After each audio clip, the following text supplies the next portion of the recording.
Waouh, waouh, waouh. Faut le mettre là. Tu colles sur le menton. Ah ouais? Hello. Max, je t'aime.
start? Yeah, sure.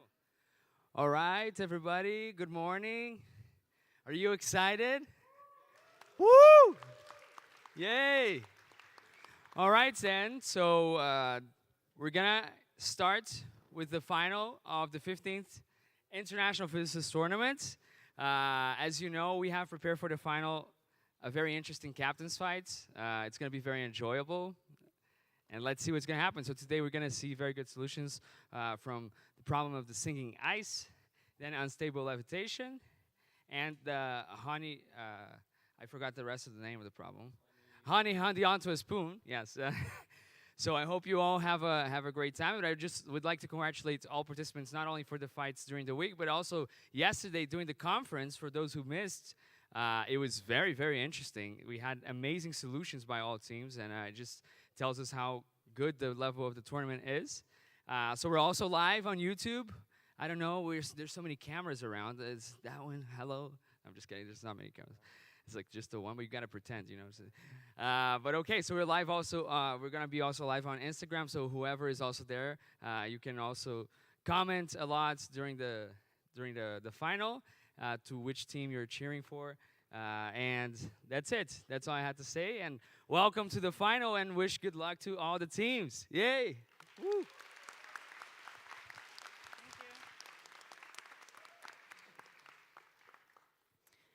Starting with this very cheerful introduction from Mateus, we'll go towards the more formal part. So it's going to be physics fights, as we all know it, with the chair, jurors, and 3 teams. We have Team Lyon. You can greet the Team Lyon.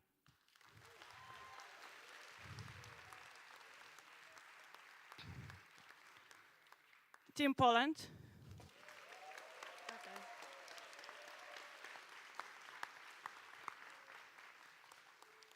And Team IPT.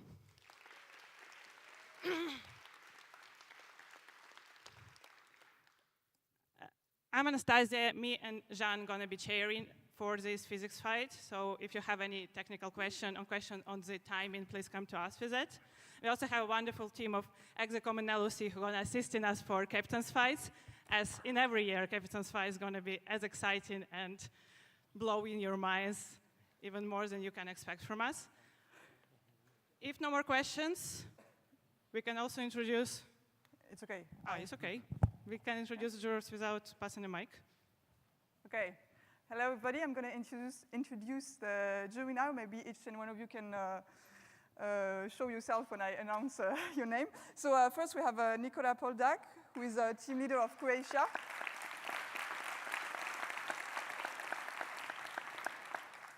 Then you can welcome Peter Vesborg, team leader of Denmark. Alberto Rolandi, who is part of the Execom.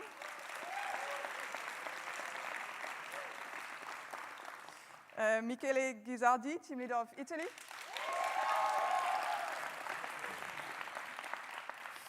Åke Andersson, team leader of Sweden. Then we have another IOC representative, Christos Andrikopoulos. Noémie Plana, team leader of Canada. And finally, Kenneth Mosong, who is our jury president.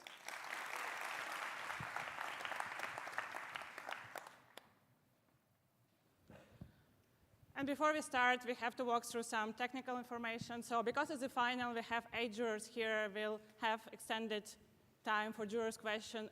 We'll be sticking to 1 question per juror, and in total about 12 minutes, so keep that in mind.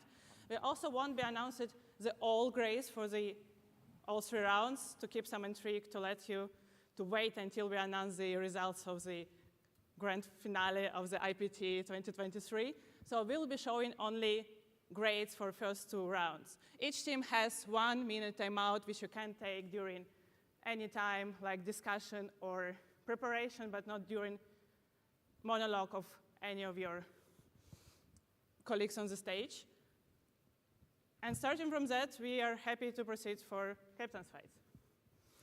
So the captain fight number 1 will be showed here. And for that, we have this wonderful setup, which I hope you get intrigued of. Did you get a trick of it? Show me how much it's been the case. Not much, as I see. Okay. Heptane fight number 1, for which we'll have 5-minute time, and for which I'll ask maybe you to get prepared and not see what guys have in their hands. But the idea is the following. So during 5 minutes, you'll be given 2 bottles of sparkling drink, and you have a target on the stage and some protection shield to defend our audience and the people on the stage from being splashed or so ever. And the idea is to hit the target with a cork shot from the bottle. You'll have to attempt. We'll see what grades you scored on a target, and we'll sum them up, and we'll see who gets the best results of reaching the center. Each captain's fight will be graded equally, so it'll be like the best result 3 points, the second best is 2 points, the third best is 1 point. All clear?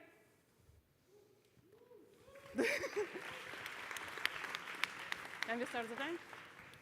Can we start the time?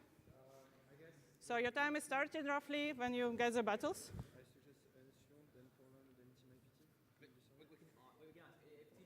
Yeah. Would you like to start, or what order you want to be in this captain's fight?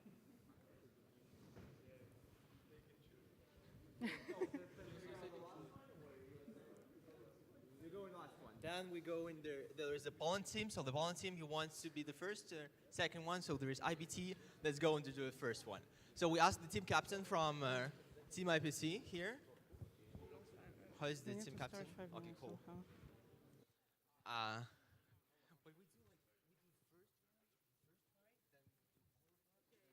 Okay, cool. One by one. So just this one I'll put this. Or you just need one for the moment. So this is we have security protection there. Can I have one? Wait. So first you cannot shake it first of all. Explain. Okay, so just to explain a bit, so on each bottle cap we're putting some earth paint, and we're hitting the target. That's it. I mean, but if you miss, that's 0 points. Clearly, we're summing up the points, and pretty simple, I guess. Yeah, it's pretty simple.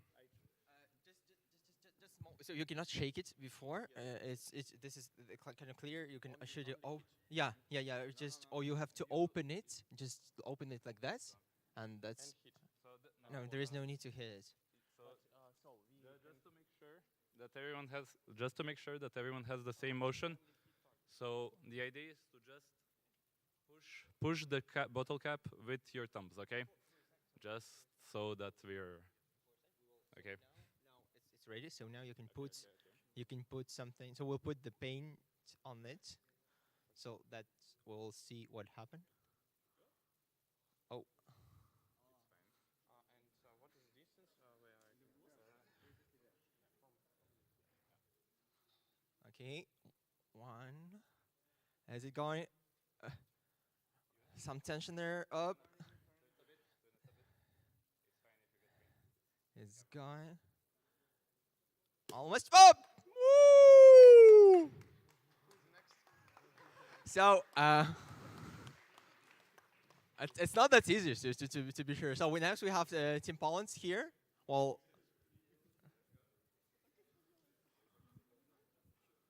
But you will have the second try to trade it. So can you now you have to open it first of all, and then we'll put the paints.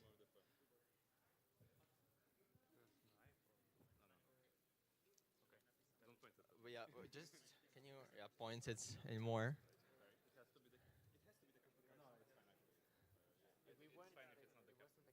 What the cap? What is? No, it can be anyone. Yeah, it can be anyone from team. There is no. It can be not just the captain. Self.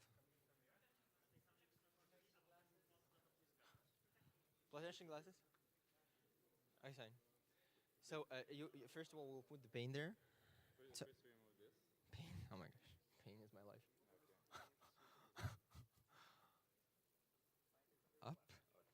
So this is your line.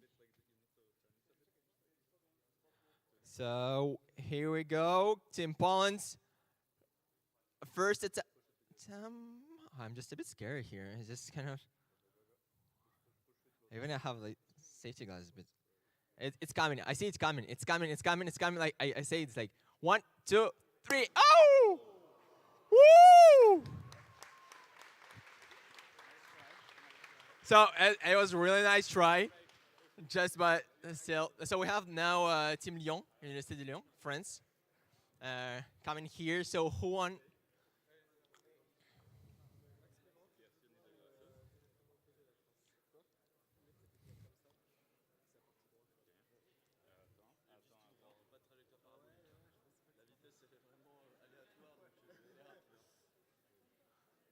Okay, so yeah, the line is here as you wish, but so Université de Lyon, Team France is going to his first attempt, and nothing. I just really is. I'm seeing it's coming. 3, 2, 1. Up! Woo!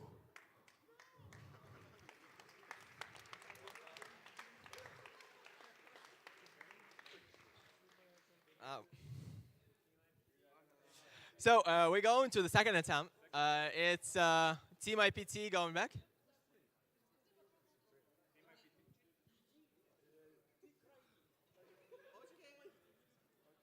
So safety glasses is it okay or they're okay? The way you're not that protected, but I think. And then push with both of your thumbs. With both of your thumbs. And turn, it is one turn or two turns? How many? It depends. You depends. feel it. You feel it. Yeah. It just. Not the mechanism. It is a problem.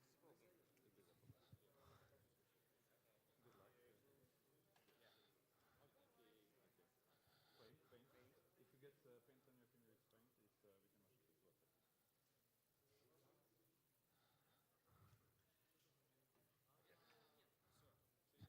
The line is here, but as you wish, as you wish. It depends. Oh! It's kind of quick. So Pawn team, next one. So when I participated in Sweden, there was the captain's fight to build the IKEA furniture, and after that I lost it, and after that I was like, I will do it my best, and every time I build the IKEA furniture, I'm doing like, I remember it for all my life, and I'm doing my best. So I'm just curious, like if after this captain's fight, all these people will every time they buy the champagne, they will remember this captain's fight. Okay, so we're going. This was the small pose, and now there is the Team Poland coming. So it's coming step by step, but just by a little. Whoa! Boom! This is what we do. So I would say it's 8. It's here. It's 8. It's touched a bit, so it's 8. Whoa! So Lyon, this is the pressure there. No. Last one.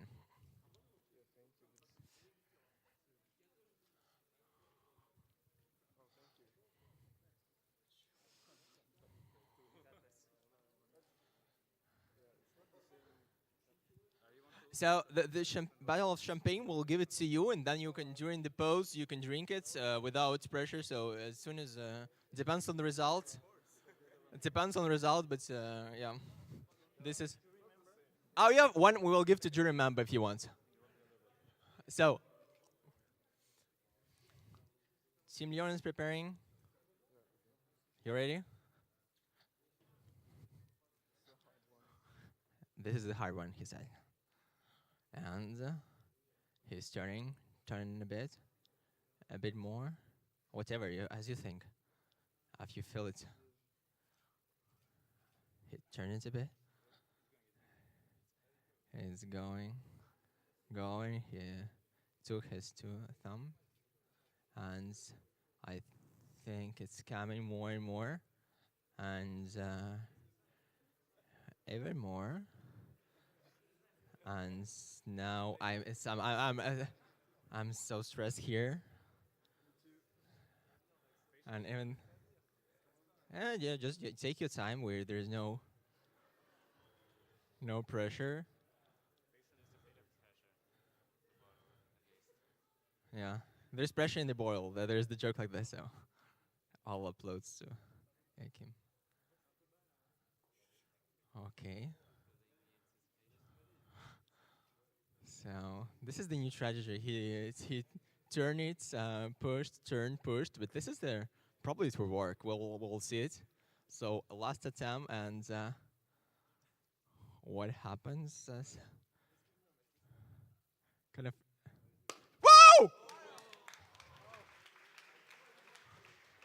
Did someone spot it? It was here. It was here. Okay. So it's no, it's whatever. It's second place.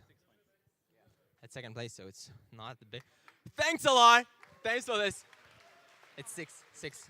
Can we write it somewhere? Can you write? You write it somewhere. So we have what we have. We have Team IPT with 0 points. No, with one. One. Yeah, With one. 3 to 1. 1 point. Then we have Poland with 3, and Lyon with 2 because they hit 6, and Poland hit 8. So thanks a lot. Well, probably. Yeah, it was our first captain fight. So and now we'll take some time to disassemble this setup and also bring the board here, because the second captain fight is going to be a theoretical one, and it's going to be for captains only. So if you find a piece of paper and a pen to get ready for this one.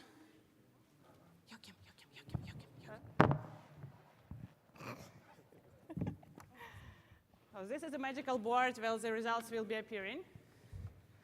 And let's see what's our captain fight for this stage. Yes.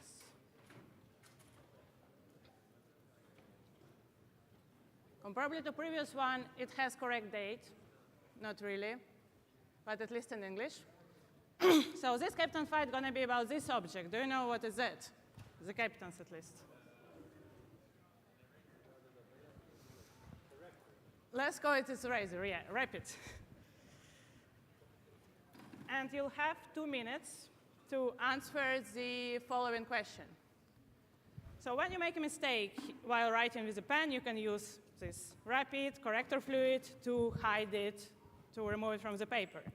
How much of correcting fluid you need to give an answer in number of tubes. What number of tubes are needed to erase all the books in the Library of Congress in Washington, D.C.? I hope it's clear, and you can start now. You will give us your answer on a written paper, and we will write it on the board.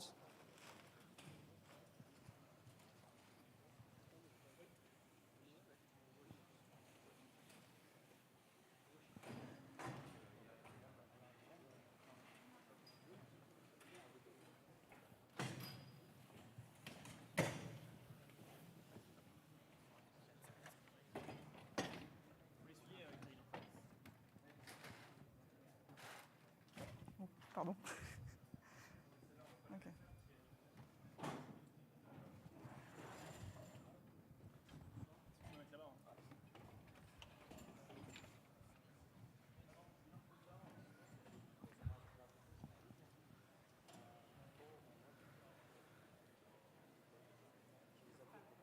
One minute left. No, I will wait it.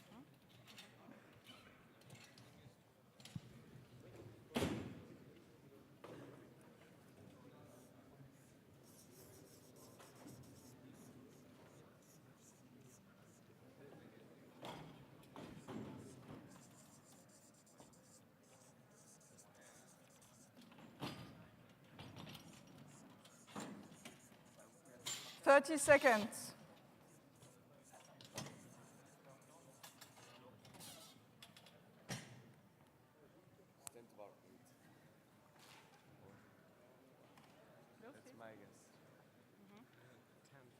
Give us your answer on a piece of paper in 15 seconds. You give us a piece of paper, right? 10 seconds. 5, 4, 3, 2, 1. Thank you. So, for Team Poland, we have 9,7 times 10 to the power 7. For Team Lyon, we have 3 to the 10 to the power 8. And for Team IPT, 10 to the power 9. Okay, so very close answers. Let's have a look at the answer.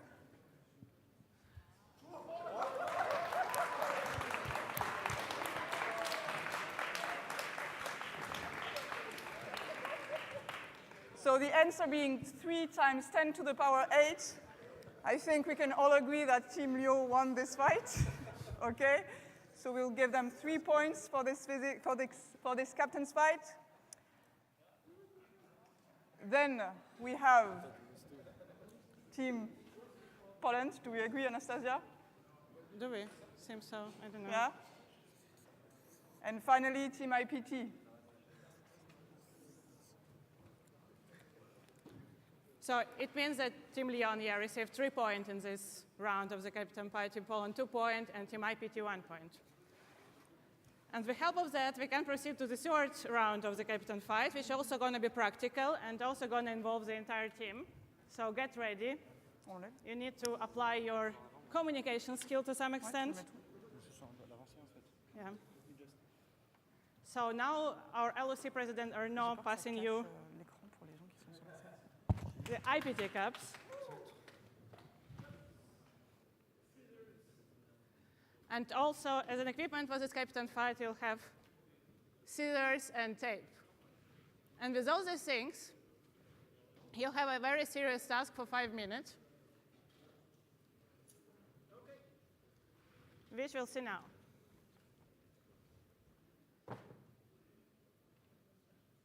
For 6 minutes. So you'll have 6 minutes, you have 3 cups, you have scissors, and you have tape. And the task is the following. You need to build the tallest tower from the given equipment, and you have a hint that you actually cannot ask for the cups from other finalists, but you may find some other sources to have more resources to build the tower. I think, what with this? No, you need to build the tower only from the cups using the tape. So your building material is IPT Eco Cups, and tape is your gluing material. Time starts now. You have 6 minutes. You can use the entire team.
cannot, but here is not so many.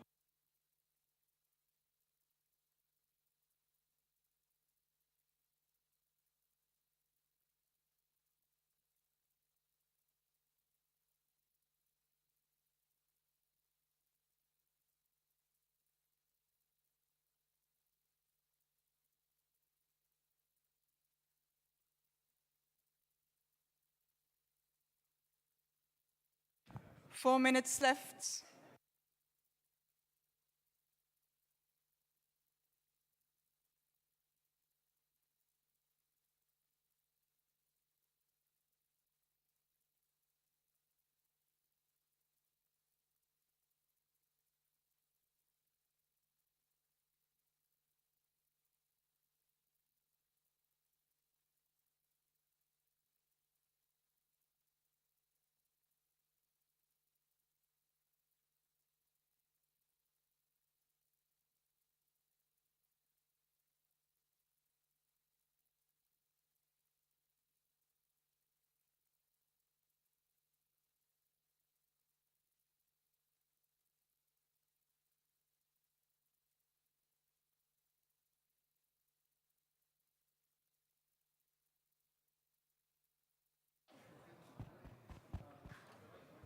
Three minutes left.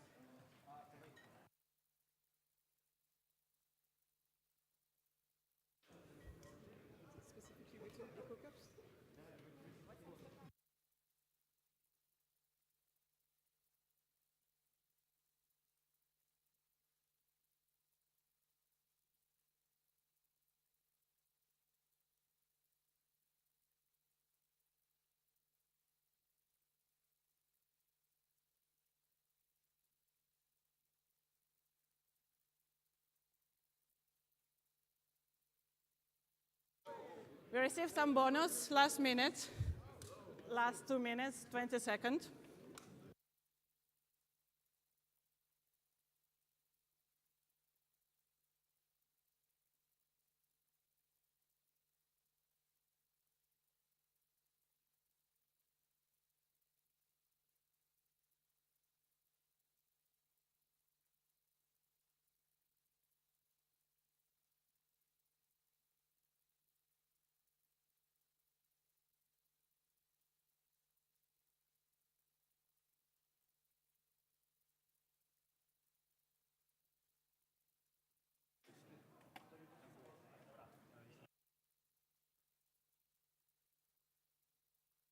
Oh. 1 minute and 30 seconds left.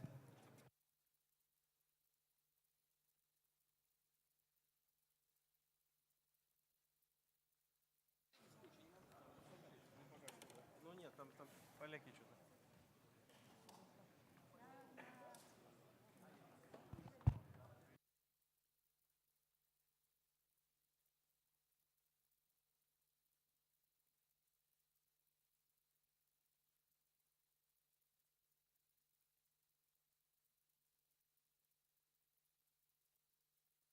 One minute left. Just 1 minute.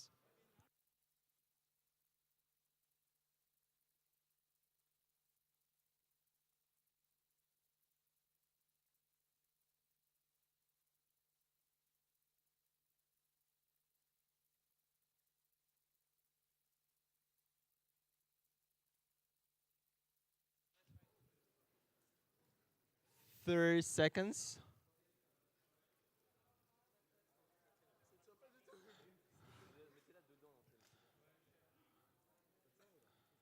Wow. So 20 seconds.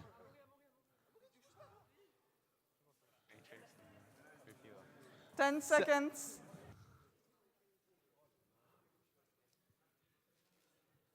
5, 4, 3, 2, 1. That's all. Let's stop there. Stop there. Wow, where there's different approaches. Small peak on the top. Oh, we have very adorable creations of all our teams.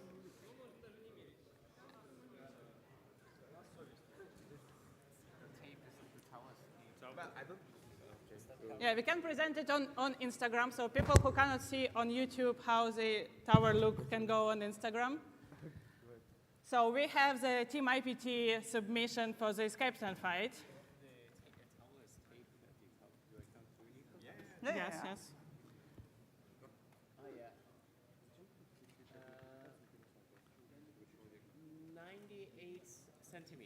So it's 98 centimeters for Team IPT.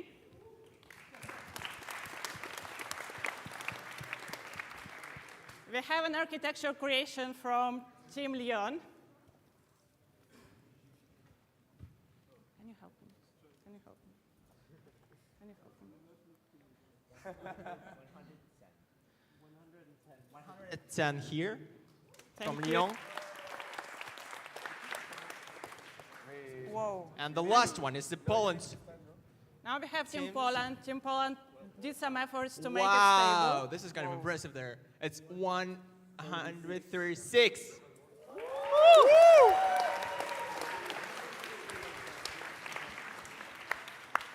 So it gives 1 point to IPT, 2 points to Lyon, and 3 points to Team Poland. And this thanks a lot. concludes our rounds of captain's fight. Thank you everyone for participating. I hope you enjoyed it so much, and I hope our audience enjoyed watching it.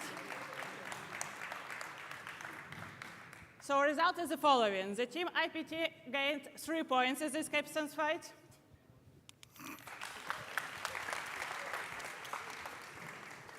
Team Lyon has 7 points. And Team Poland, 8 points. So this means that Team Poland are the first to choose in which order they want to choose their role. So in which order do you want to choose?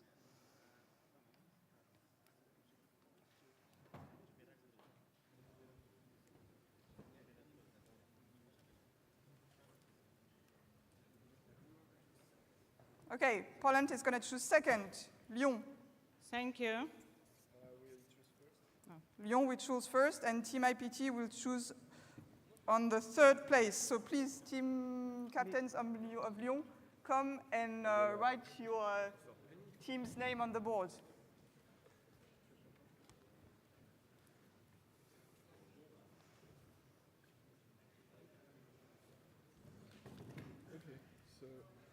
Team captains of Poland can also come to the stage. Team Lyon has picked up line And you don't 1, have to come. We so will write it reporting for you. first. Or you can write if you want.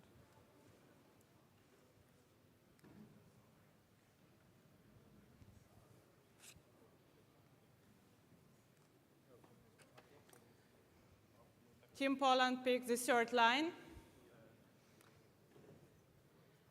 And Team IPT is occupying second line of the grid. Thank you, everyone. I hope it's all clear.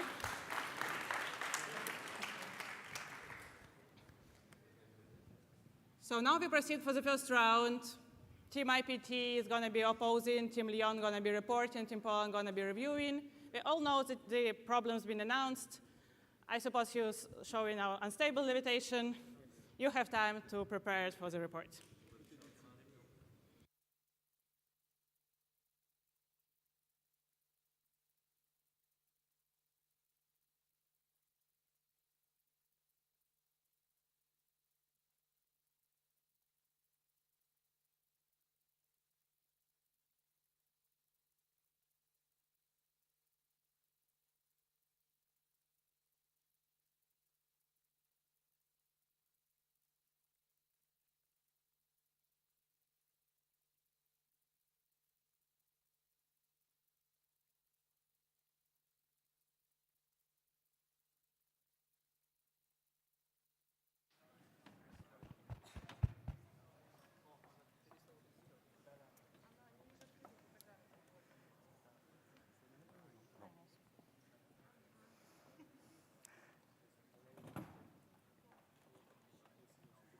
Four minutes left for the reporter to prepare.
we should just make sure that none of them appears more than 2 times. One time.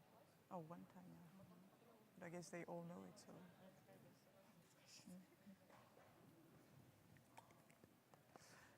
Should we be the ones to put the grades on the software, or?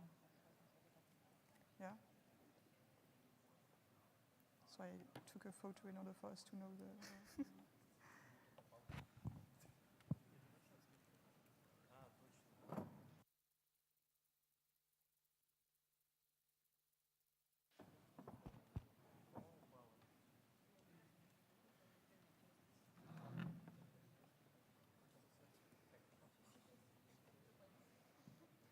So I put a poll. Okay. 2 minutes left.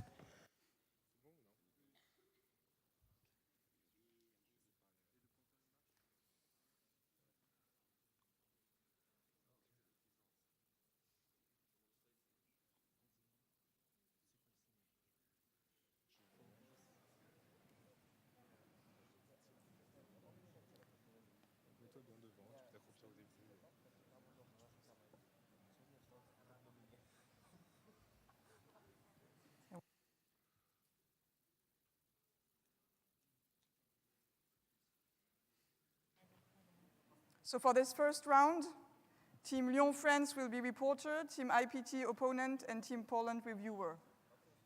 And we have almost 1 minute left for the reporter preparation time.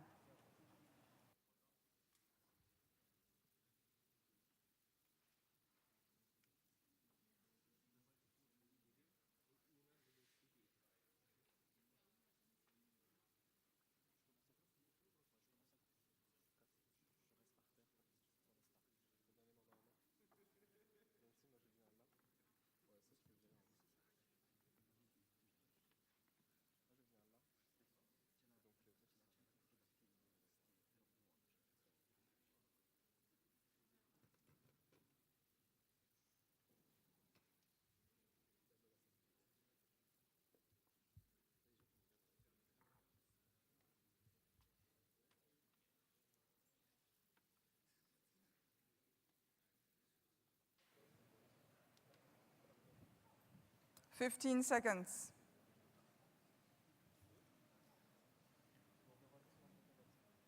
Ten seconds.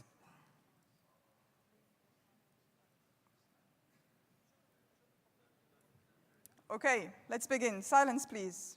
Okay, so hello everybody. Today I'm going to present to you the work that we did on the subject unstable levitation. So, if it works, of course. So, it's possible to levitate a magnet stably by using another magnet that rotates at high speed. So, here we're going to have the magnet that rotates, and here the magnet in the end of tail that is completely free to move and that is going to levitate. So you can go tail. For those who are on the back, there is a video that shows exactly the same thing. Okay, so the subject was to investigate the limitations of this kind of levitation and to determine whether it's possible or not to levitate 2 magnets at the same time. Come on. Okay, so first I'm going to talk about my experimental setup and observation, then we'll talk about the theory, and finally we'll answer the IPT question about the limitation and levitating 2 magnets. So here is my experimental setup. So here you have a Dremel, which is just a rotating tool that can rotate from speed going to 5,000 to 30,000 rotation per minute. On this Dremel is fixed a magnet, which we will call the rotor because it's rotating with a Dremel. And under this magnet is placed the flotator, which is the magnet that is free to move and that is going to levitate. And we're going to film all this with an ultra-fast camera.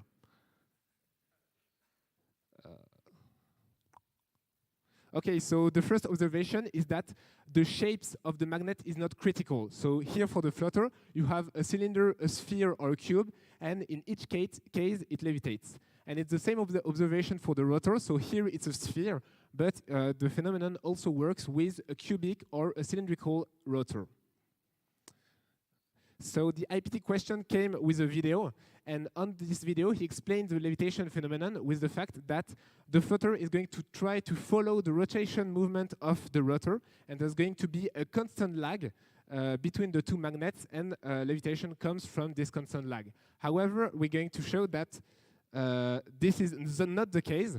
And in fact, we believe that this comes from a misunderstanding of the vocabulary used by Andy Ucars in his paper, which was a really important paper for us because it is the foundation of our theory.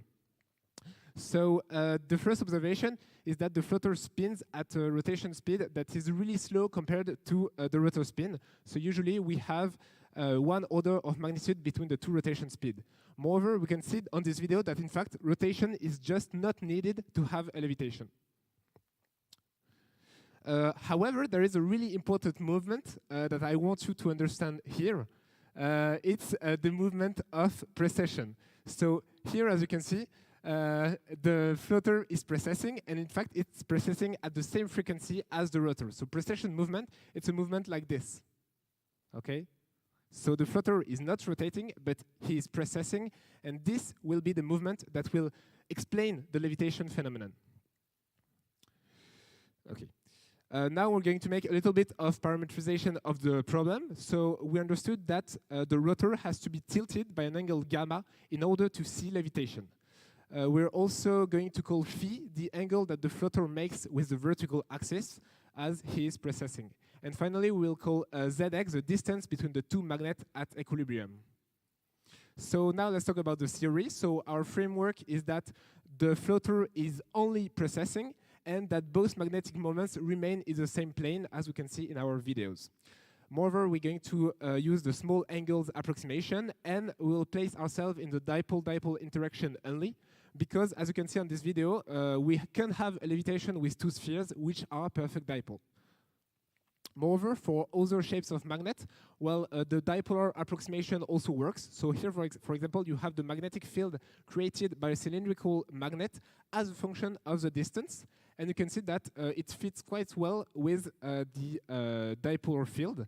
And moreover, from this curve, we can also have an experimental value of the magnetic moment of our magnets. So now let's try to understand how levitation is possible. So levitation, you have to understand that it's always a competition between an attractive and a repulsive force, okay? But for the dipole-dipole approximation, usually we only have an attractive or repulsive force. However, you have to remind that both magnetic moments are tilted. And so what we are going to do to understand where each force comes from is just to project the magnetic moments along the horizontal or vertical axis. So first, let's try with the attractive force. We just project the magnetic moments along the vertical axis. And when you do that, you are in the exact same situation as when you have 2 magnets in this configuration. And we know from basic experiments that there's going to be an attractive force that comes from this configuration. For the repulsive force, it's a little bit harder, but in fact, it's the same idea. So this time, we're going to project along the horizontal axis. And when you do that, you are in the same configuration as this one.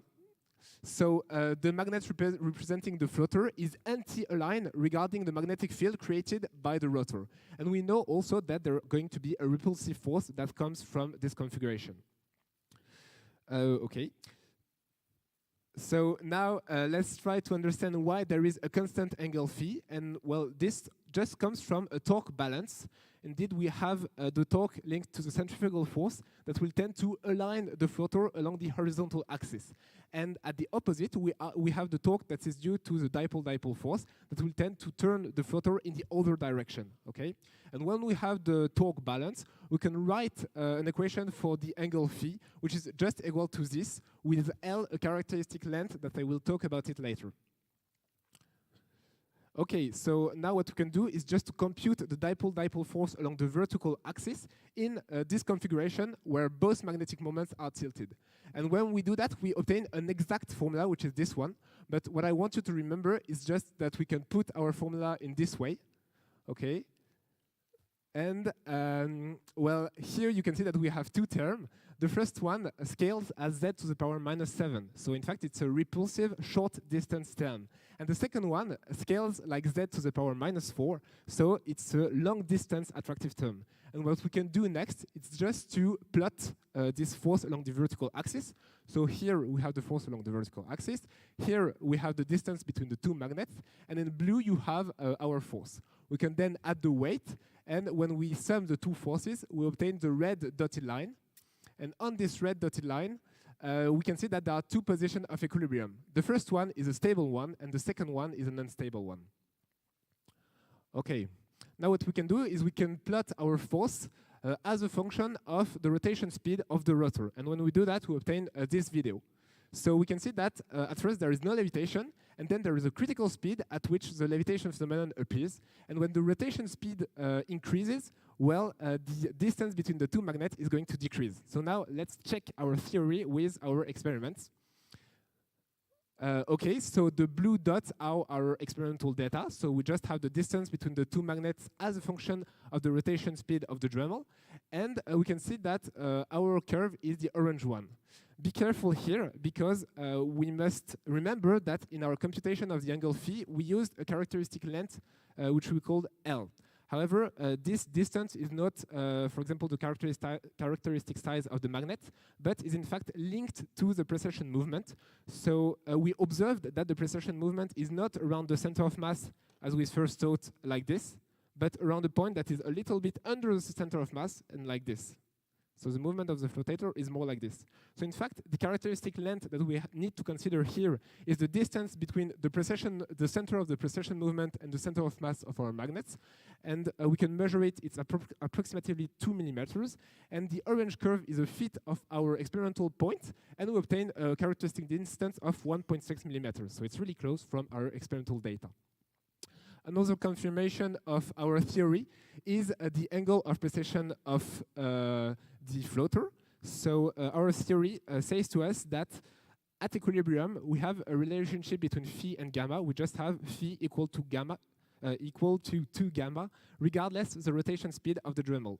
So what we plot here is just the angle phi as a function of the rotation speed, and we can see that it works very well with our theory. Okay, now let's talk about the question of the IPT, about limitations and levitating two magnets. So the first limitation is the maximal weight that we can levitate. So in fact, here you can just read here the maximal weight that we can levitate. If we increase a little bit the weight, there will be no position of equilibrium and thus no levitation. We also have some technical limitation. So we can see that we sometimes have some parasital lateral motion. And to avoid this parasital lateral motion, we can use damping, for example, with eddy currents or drag. Moreover, we mustn't constrain the precession of the floater, or else the levitation phenomenon will just stop. And finally, we also have a geometrical limitation, because the distance between the two magnets at equilibrium must be bigger than the characteristic size of our magnet, or else the floater is just going to touch the rotor and it will then be ejected. Okay, now for the other limitation, well, we have an equation for our force along the vertical axis, and to have levitation, we only need this force to be greater than the weight, okay? And this force is a function of omega, gamma, m, which are the magnetization of the two magnets, and the mass, okay? So for example, if I want to levitate a given mass with a given gamma of the rotor and a given magnetization, well, from this equation, we can have a critical rotation speed at which the levitation is going to happen. Okay, now what about levitating two magnets, which is the second question of the IPT subject? Well, on the subject, we can see that for the rotor, it is said that it is a magnet. So my understanding of the IPT question is that we can only use one single dipolar magnet for the rotor. Indeed, you can see on the internet that we can have this kind of axial levitation by using complex 3-magnet arrangement. We can also have this kind of arrangement, but to levitate two magnets at the same time. But we can see that there are two rotors here. So my setup, the one that I proposed, is the fact that, in fact, you can have a levitation under the rotor, but you also can have a levitation position, stable position of equilibrium above the rotor. And we can see that there are two positions of equilibrium on this plot if we just take the opposite of the weight. Okay? No, before. So what we did is that we just put the Dremel aside to let a little bit of space above and under the rotor to have these two stable positions of equilibrium. To conclude, Well, we showed that the floater must be processing, but he may or may not spin. It's not important to understand levitation. For the limitation, we have this equation between the minimum force along the vertical axis and the weight. And Please for the two conclude, magnet your time is levitation, up. well, with one single rotor, it's clearly possible. And that's what I showed. Thanks for your Okay, attention. thank you very much.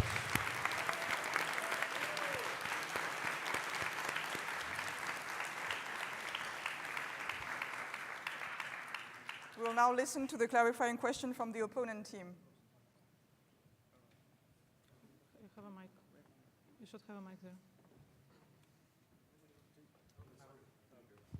I lost it somewhere. Thanks.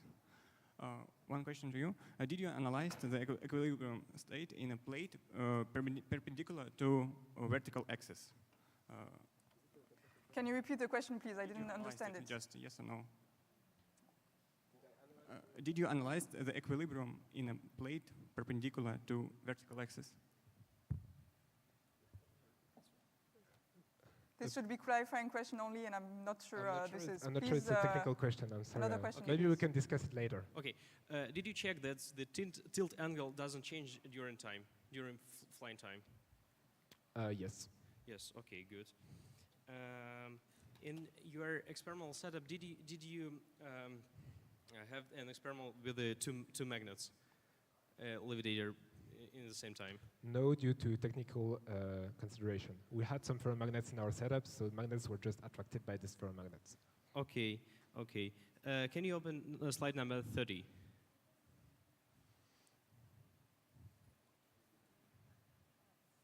Okay, here you have a theoretical line, and what is their theory? Just in the blue band, what is the theory where it is?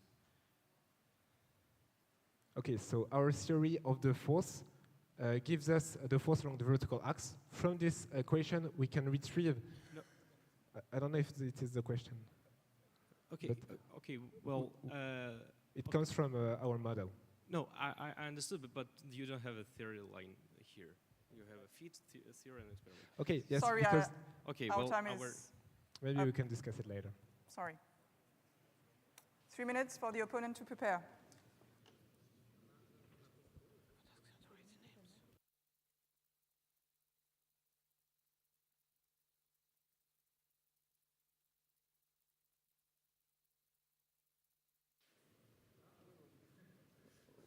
Also, I would ask to write the names of the reporters on the board, if you please.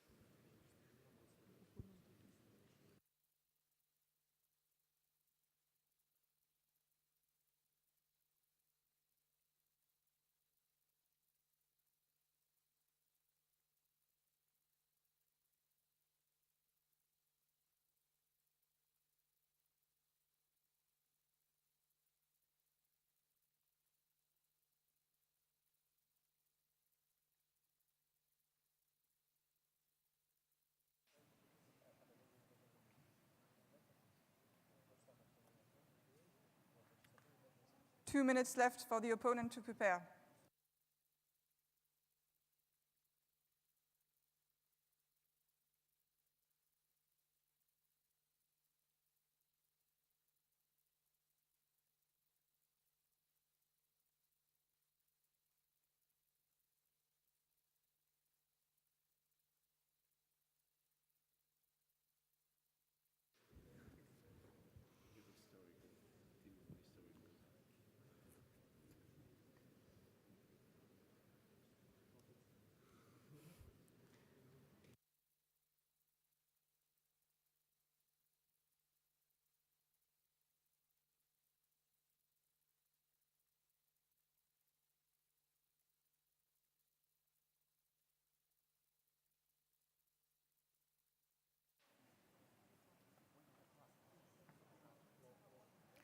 One minute left.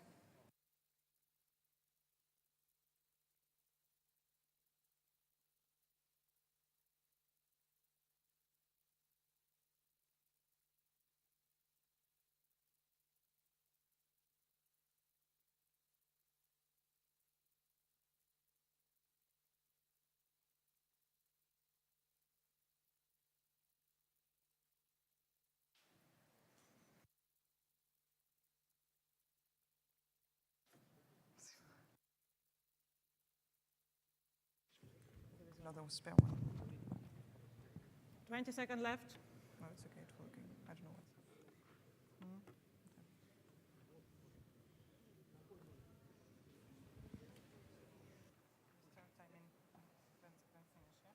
Yeah. 5 seconds left. Let's begin now. Good day, dear audience. My name is Maxim Klemenov, and today I'm going to be an opponent of problem number 16, magnetic pairings by Team Lyon. So let us start with a problem statement that I hope will soon occur on the screen. So the main idea is that there is a main magnet that rotates with a constant frequency.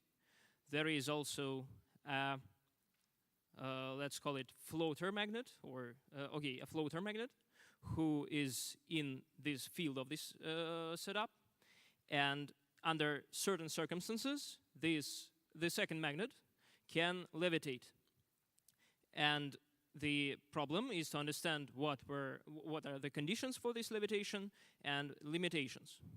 So what did we see in the report? At first, I must pinpoint a perfect demonstration that was made by a reporter team. So we saw the effect both visually and with a high-speed camera. And this was, of course, a great advantage. Then we saw the theoretical approach. So qualitatively, this procedure is very vague, so we do not understand why the magnets float. But the reporter tried to explain it using a precession model. So the main assumption was made that there exists only precession motion for the second magnet, and the frequency of this precession equals to the frequency of rotation of main magnet. And then in the frame reference, which rotates with this frequency, there occur some forces, magnetic forces, and also gravitational force, who compete there and have this interaction. However, it seems to me like this case is fully static, and we know that in a static case, these magnets, two magnets cannot have a stable position. So I want to take this question for the discussion and understand actually how angular velocity plays its role in this process, as it seemed to me from the report that a static case is also possible. We need, as the reporter said, that the least thing they needed, as far as I got their idea, that two tilted dipoles somehow interact and get the potential minimum. However, this theory actually predicted well the experimental results, dependent on vertical position of the magnet on rotational frequency. So there actually existed this dependence, but in a static case. And after this, qualitatively understandable, but physically, for me, not very clear explanation, we saw limitations for this theory, for the effect observation, like explaining the maximal weight of the magnet and several technical limitations. Of course, this topic is very wide, and I hope we'll also get to it in the discussion, because many different perturbations can occur in this system, and actually the question I want to discuss is what parameters stop this stability. So whether this stability can be infinite, or there always occurs several problems that create the force that actually throws the magnet away. And two magnets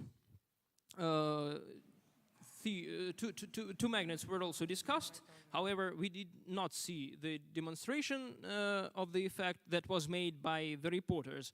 We saw a reference to the YouTube video, and however, the explanation was presented. So once again, a brief summary. Okay, no time for a brief summary. We saw a sound experimental work with good correlation with theory. However, the main idea was quite vague for me. So maybe in the discussion, let us start it. And the main idea is like how your static case is connected to angular velocity, and where do you use it, and why there is stability. Okay. Okay, so when you talk about angular velocity, what do you mean? Do you mean the velocity of the rotor, which is turning with the Dremel, or do you mean the relative angular velocity of the two magnets? So if there exists relative velocity between two magnets, it exists or not? Well, there is a relative velocity between the two magnets because we showed on our video that the floater is not rotating at the same frequency as the rotor, okay? Mm-hmm. You know, we have this video. Maybe I can show you, or do you have it in mind? I don't know. Okay, let me just switch. Which one?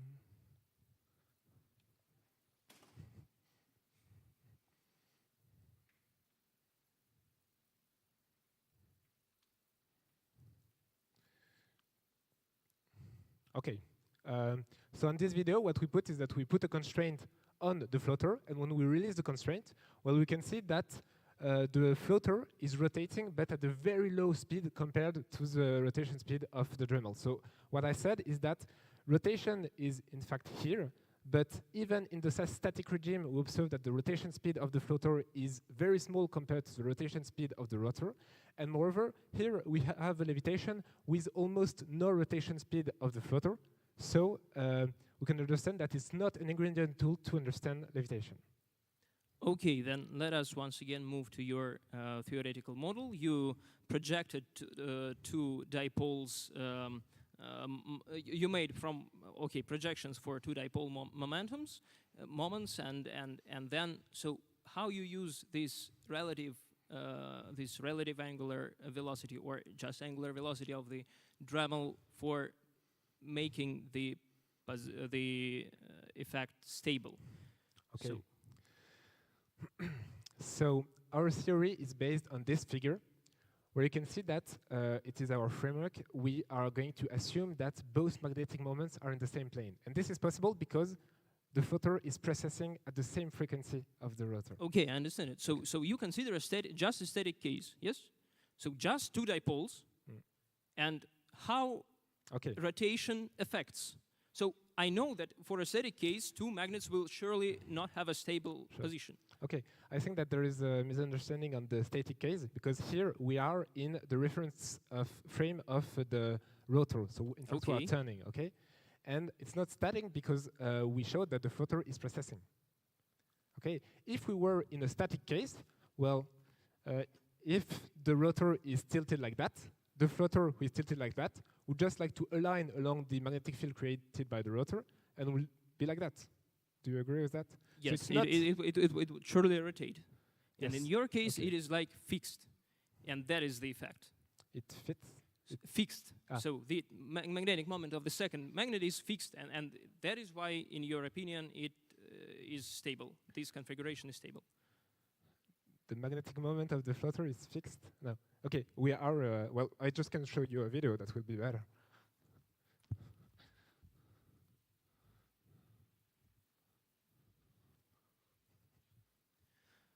For me, like, this is quite convincing. We can see that if we're in the reference frame of the rotor, well, we'll be in the figure that I showed earlier. Okay, that is understandable. I see that we have some like understanding really here. So maybe we'll return to this question later. But I have also one interesting question. So you used water for starting your magnet in. Okay. So you have water here, but you did not use it. So whether no. I want to be clear. We never use water. For the experiment, sometimes we use damping to have a more stable flutter, but as Till showed you, we can remove either water or either the metal plate that we put inside to have eddy currents. So the stabilization is better to have better measurements, but it's not necessary. Okay, so the more stabilized movement you have in the beginning, the longer this effect actually exists, or like what measurements you make for. Okay. So why do you need this stability to make measurements? Like, Please Well, I conclude think quickly. that Till showed you that he could just levitate for as long as he wanted. We have equilibrium, and we have stable equilibrium as we showed on our plot. Okay, thank you very much. Some questions from the reviewer team.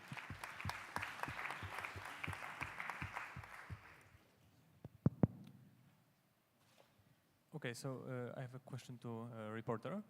Can you show me the slide with limitations of magnetic levitation?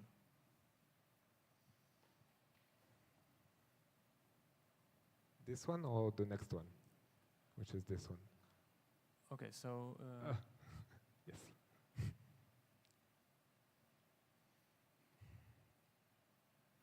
okay, and can you go to the slide with the picture of two levitating magnets? With our setup? Previous one.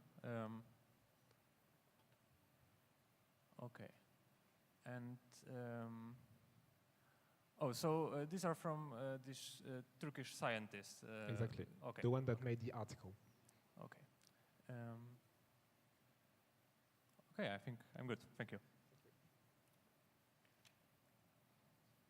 1 minute for the reviewer to prepare.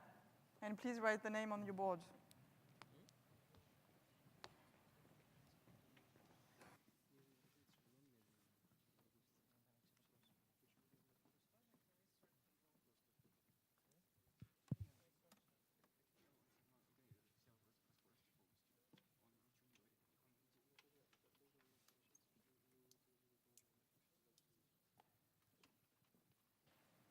Thirty seconds.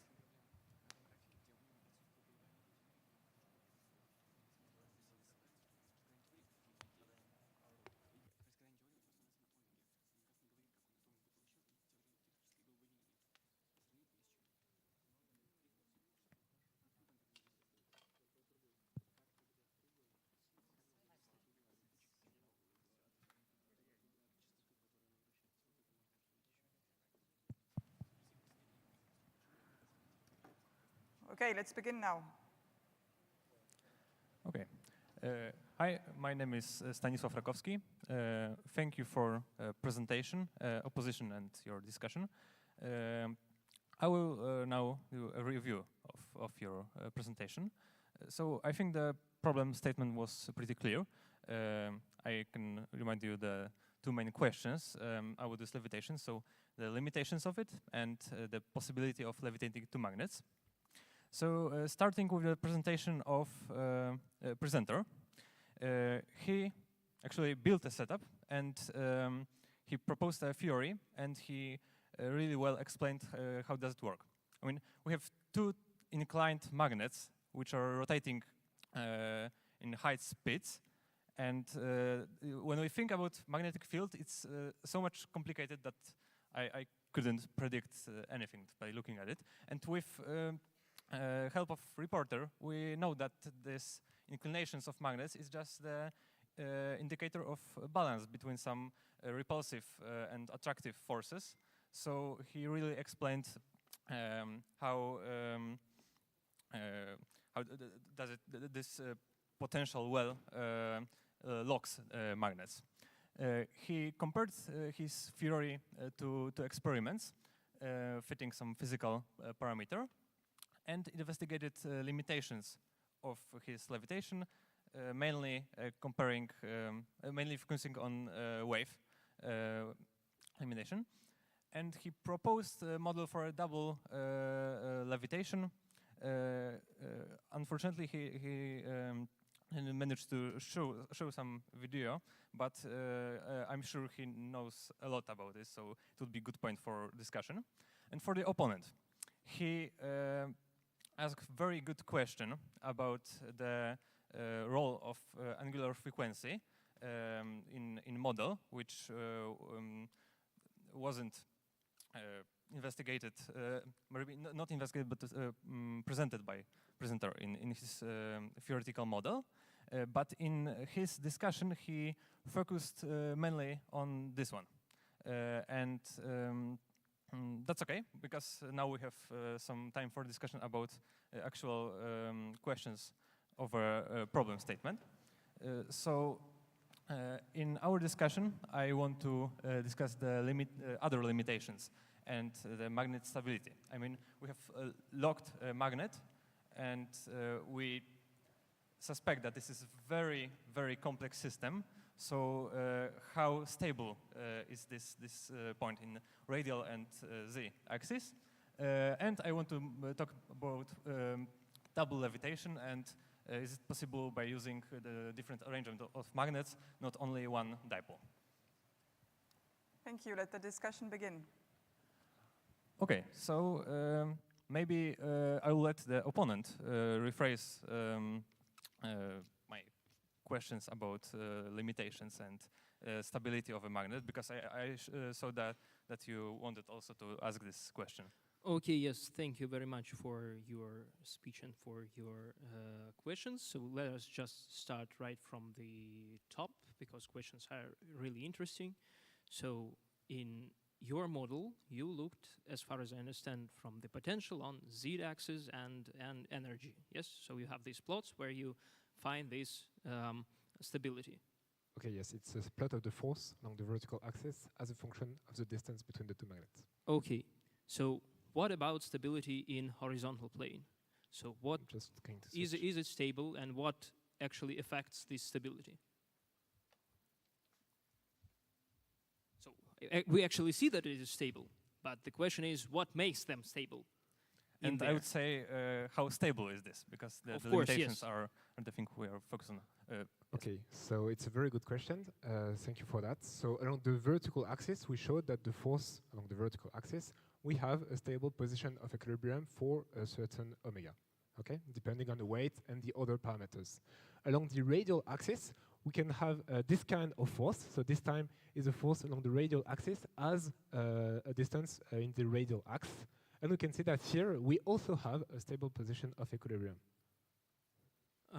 Like these two intersections with 0 point. Okay, yes, we should add the weight. No, we should add a weight plus a sinus, I think, but whatever, or maybe not. But okay, just you can see on this intersection that here we have a stable position of equilibrium.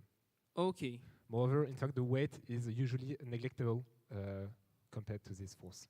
So talking about this stable position, so just to clarify once again, am I right that in your model, dipoles are fixed, and this angle gamma, and you had another letter for the second phi, yes, so they do not change in time?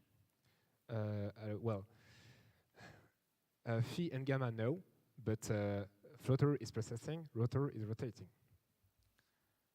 Okay, great. I don't know if I answer your question. Sorry, we are going back to explaining how the levitation works, and no, I really want to talk about do limitations. And from the picture you provided, I understand that you have some potential well in the z-axis, and here is in radial axis. So it's just like a magnet trapped inside these two minima of forces. Is that true? Can you rephrase the question? I'm not sure to understand. Here it's forces, so we have some wells, but they are not. What is important is the position here to understand where the magnet is going to be at equilibrium. Okay. Okay. So your magnet is actually shifted from the axis of symmetry of the system. Then what about angular stability? So you have like three-dimensional problem: z, x. We discussed now radial, and we also have this coordinate. So is there a potential such a combination of forces as well?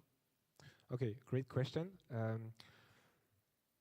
So I think that you really try to focus on the phase lag between the two magnets, just as the guy in the video did, okay? But what I showed is that it's not important to understand the levitation. However, what we can do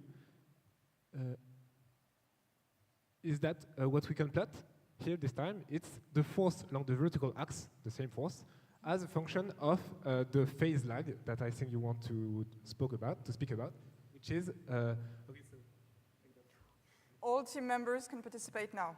Okay, so before I will get some question for you, I want to end this discussion about stability in a simple question. What do you think is harder, to push out the magnet from this lock in the radial axis or in z axis? Okay, great You idea. can start with opponent. What do you think? I'm sure that it is easier to move it in vertical direction, because when we make a shift in a horizontal plane, there starts acting a Coriolis force, which slightly changes trajectory, but there it makes the position stable. And in vertical axis, like, stability is much more vague, in my opinion. Okay, and the presenter? Just shortly, because Okay, to understand the stability of the levitation, what we can plot is the slope at the position of equilibrium. So I did that for the vertical axis, and I have the plot. For the radial axis, I don't have them, but I think that in our configuration, well, we have centrifugal force along the radial axis, and we have the weight along the vertical axis that is going to stabilize. So I think it's a little bit hard to understand. Okay. Do we have some questions? For this time, no. So It maybe seems like we can move to the double levitation problem. So you showed us that picture with double levitation and how it differs from your setup, and maybe the opponent can propose some improvement and how to check if it really works. Okay, so you are talking about this picture and this picture, right? Or no? The next one, as far as I understand, like this one? No, this even yes, this one. Okay. So well, the main problem you have here is just like ferromagnetism of your construction elements. Yes. Exactly. In fact, we just had some ferromagnet here, so we could have a stable position of equilibrium here above, just as I showed on the previous frame. But under, well, in fact, because of the ferromagnet here, the magnet that we put here just was sticking here and wasn't rotating or precessing or nothing. It wasn't moving. And is it true that it will be only, I mean, explanation of your model is just the symmetry of this theory that the putting magnets below and above is a symmetrical situation?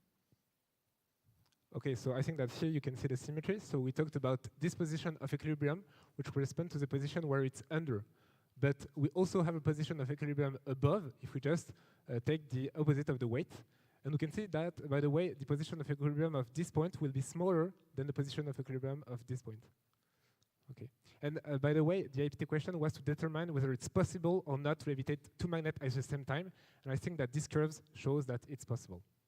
So actually, you show these wonderful pictures where we see that Dremel, which is actually also an electromagnetic system that has a quite strong axial field as it needs to rotate this thing. So the next question I want to just pinpoint and maybe quickly discuss is whether the Dremel's magnetic field actually plays a role in this effect. Okay, great question. I completely agree with you. There is a magnetic field that is going to be created by the Dremel, but the magnetic field scales as z to the power -3. And I think that there is some distance between the rotor and the motor of the Dremel. So I think that it's neglectable. And moreover, we could just to try this. A good idea would just to put the rotator on a longer axis and to put it far away from the Dremel. And okay, maybe I want to use time that we have to ask about different arrangements of magnets, because you use only one dipole, and additional magnets could help in this problem of double levitation. For the rotor? So like you propose changing the shape of which magnet and what for? The rotator. Okay, so for example, by adding other magnets, just as in this configuration, where in fact we have 3 magnets, and that with what Heka did allows axial levitation. Is this what you are talking about? Yes, I just wanted to ask about different arrangements of magnets in the rotator. Okay. Please answer very quickly. Okay, so it was not a part of the question of the IPT, but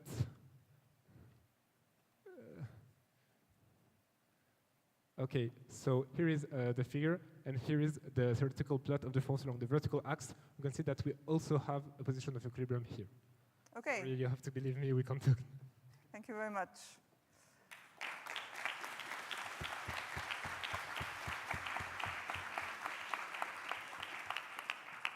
The reporter can now conclude.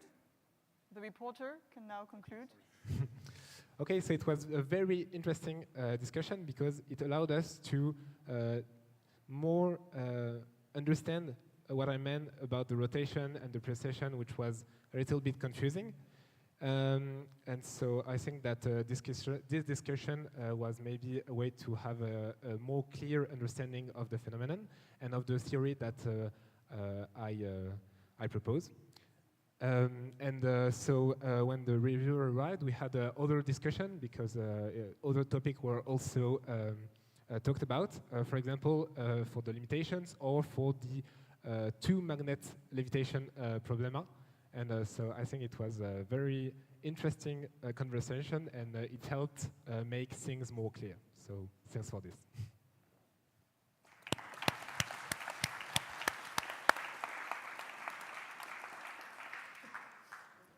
We will now hear some questions from the jury members. We will begin on the left with Nicola, team leader of Croatia. You happy to start? Yeah. Very good. Hi. Please stand up maybe for your question. So you obtained some boundaries theoretically on the possible frequencies for each of these floaters. Did you check them? I wasn't quite sure from the presentation if those were the... Maybe there is no need for that, but we have to show the plot. But you know, a check of our theory was the position of equilibrium between the two magnets as a function of the rotation speed. So this is a way to check theory. Yeah, but the last point that was drawn there was that the theoretical boundary for the lowest or the highest frequency, that was possible in the theory on the stage? Okay.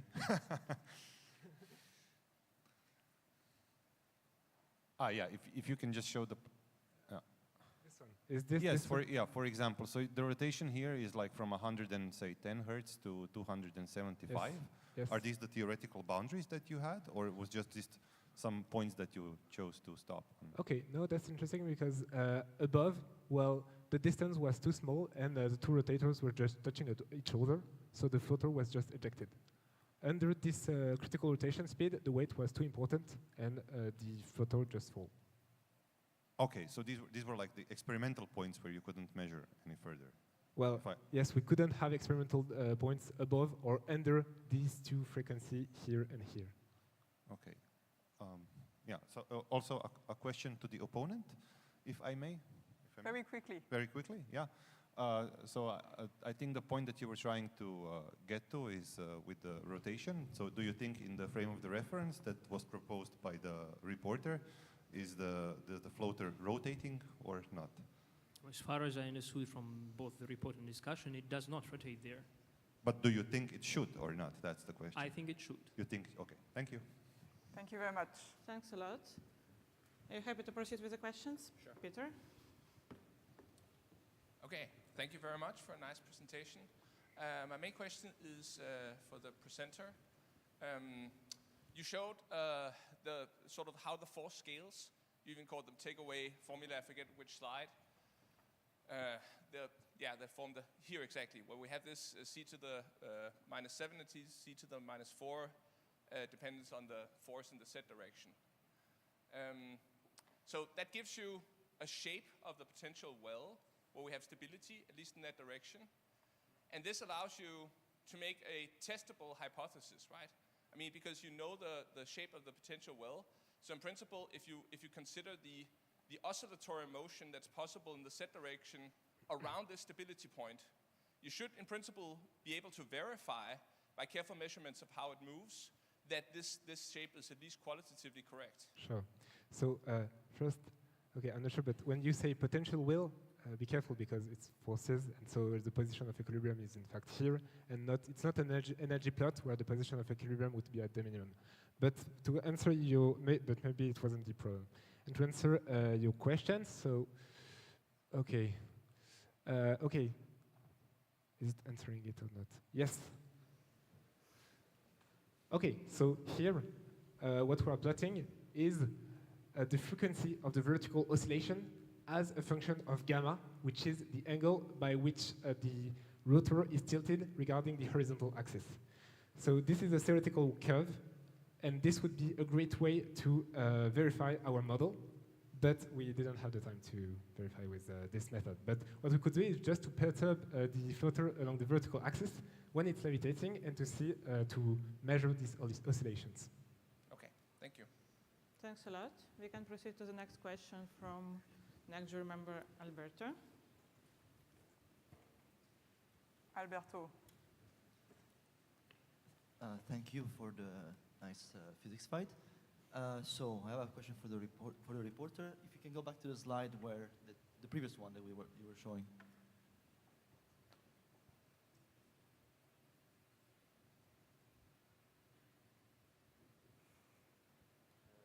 You mean this one? No, sorry, I meant you passed it, the one with where you show the off-center, the precession is off-center, like with the L. Yeah, this one, thank you.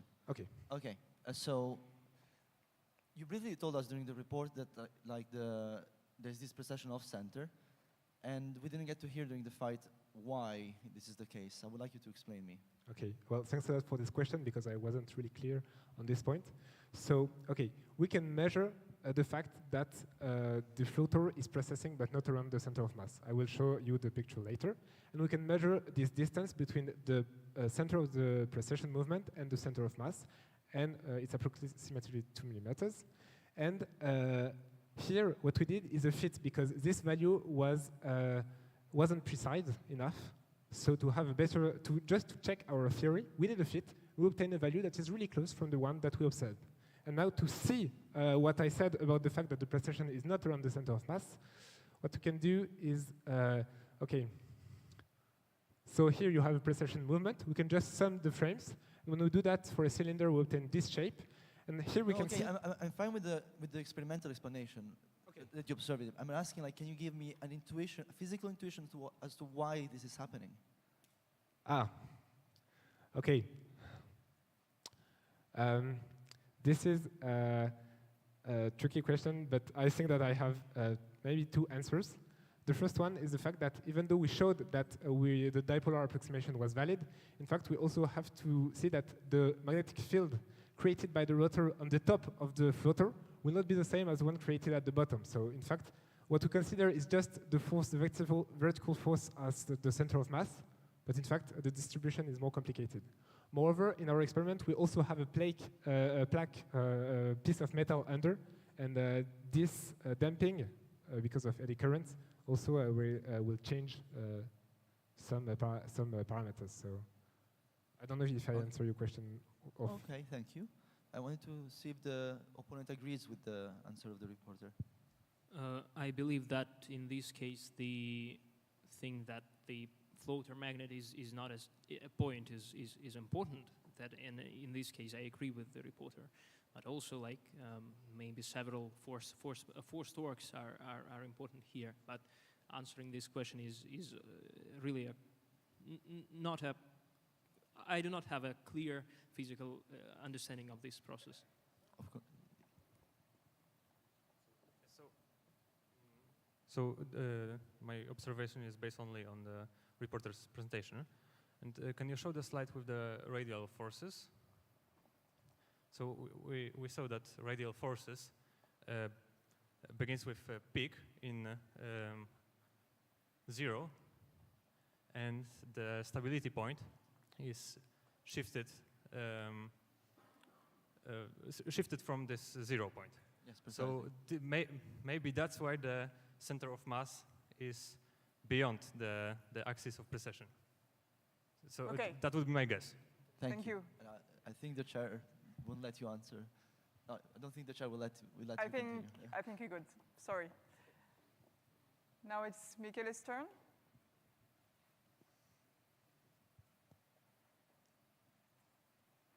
Thank you very much for the very nice fight. I have a question for the reporter. Where you show us that you can actually achieve levitation without having the magnets to spin. Does this change the limitation in angular velocity that we can have in our system? Have you checked that? Okay, so I think that you're talking about the video where we're stopping the floater movement. Exactly. Okay, so here we still have the floater that is processing at the same frequency, but its rotation speed is almost equal to 0, at least compared to the rotation speed of the rotor. Yeah, I'm asking, have you checked the limitation in this case for the floater to spin? I mean, how much the rotator can spin in this case? Okay, so the first thing that we can see when we do the experiments is that we can stop rotation, make it rotate in the other direction or what we want. But if we don't touch the floater, what we can see is that in most cases it's going to start rotating, but even at a very long time, it's not rotating at the same frequency as the rotor. Why? Because there are going to be some magnetic friction with, for example, the metal block that is under it, or drag also. Thank you. Then we have Eke, another juror. Yes, thank you for this presentation on a very complicated subject. I have a question to the reporter. So you use a dipole-dipole moment model, and I wonder, do you take into account the torque between the two dipoles? And if not, how would that change your conclusions? Okay, so the torque is used in the computation of the angle phi. And the forces, it's just a dipole-dipole when we are in the configuration where the rotor is tilted, the floater is tilted. Okay, thank you. Great question. So quick, so concise, I love it.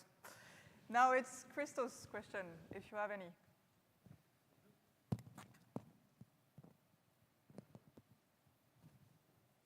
So thanks everyone for all your efforts here at the stage. I want to ask, I saw at the beginning of the presentation that you said that shape doesn't matter, and I think it was not really investigated on at the discussion. So I want to ask, if you had a very long bar magnet as you used, but it had a sizable interference, would that be better or worse for the experiment? Okay, so if we have, for example, a tall cylinder, that's your question? Yes. Okay, well, this is going to change the moment of the movement of precession, okay, and also the angle phi. Maybe I can show you this.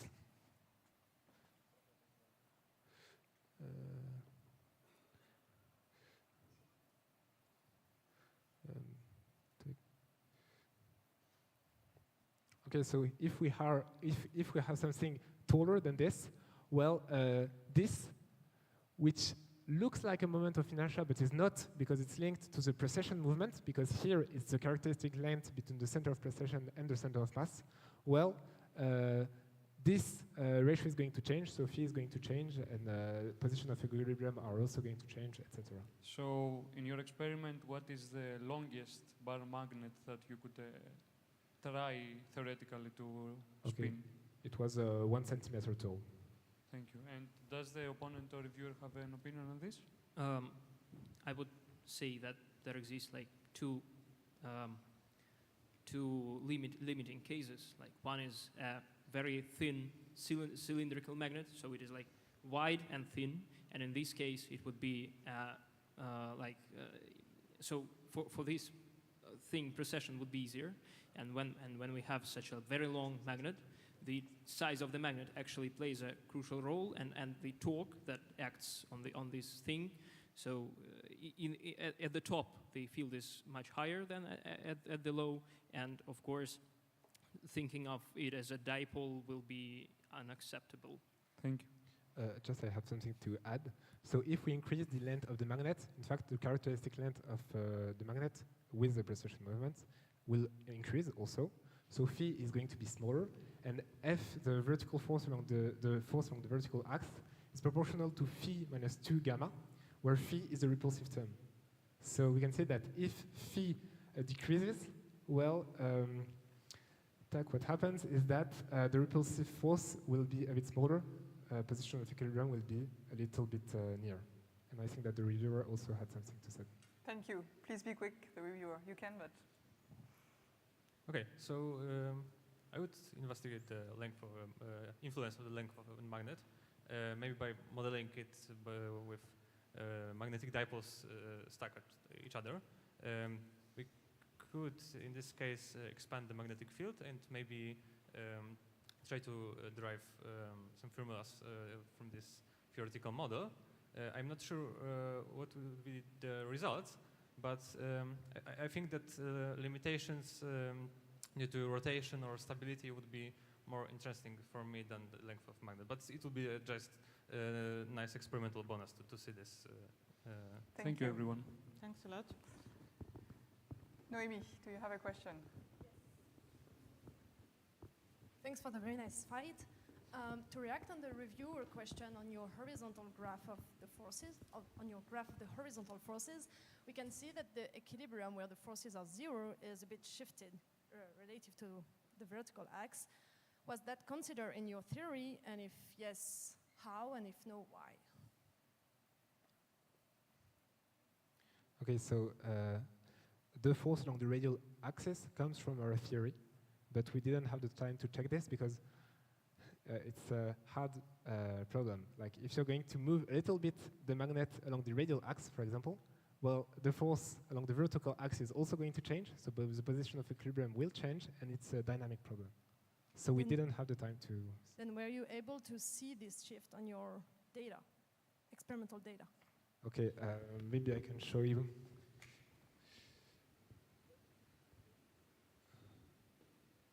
Okay, so I think that what we can see here, we only see the precession movement at the point which is a little bit under the center of mass, and that might be linked to the radial force. But we don't see a position of equilibrium that is at 1 centimeters, for example, from the axis of rotation. Okay, thanks. Thank you. Last question from Kenneth. Yeah. Can you go back to slide 24 regarding your experimental result on the fit? So you have a fit, you get a value of L, but there's no uncertainty. And what gives you, does it give you any information on the quality of your model? Have you thought about that? I'm sorry, you were talking about the... No, yeah, the experimental curve, sorry, slide this 30. String. Yeah, okay. So you have the value of L, no uncertainty after, and you have a fit, okay, but does it validate the theory you provided? Okay. Okay, so here indeed, first, sorry for this, don't read it. Here we have a length that we can measure when we use the cylinder and we add the frames. You know, this is the shapes like this, okay? And on this figure, we can measure actually the length L.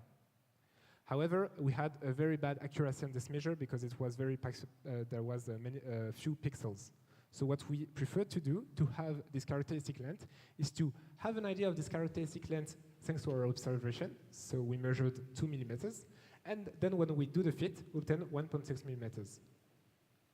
Okay, maybe I rephrase the question if I have time. So you see that for high frequency, you have very nice correlation between your points and your curve, but it's not the case for low frequency. What does it tell you about your model? Okay. Please answer quickly. Yes, here for this theoretical curve, we neglect the weight. So what happens is that at a low frequency of rotation, well, the weight is going to be more important than at high frequency of rotation, and so that's why it's not very great at the beginning. Okay, great. Thank you. The jury has now some time to decide the grades.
Which one? Which one do you, reporter, reviewer, or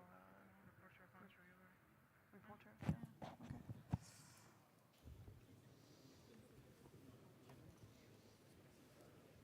Okay. Okay, if every jury members are ready, we're going to begin with the reporter grade, please.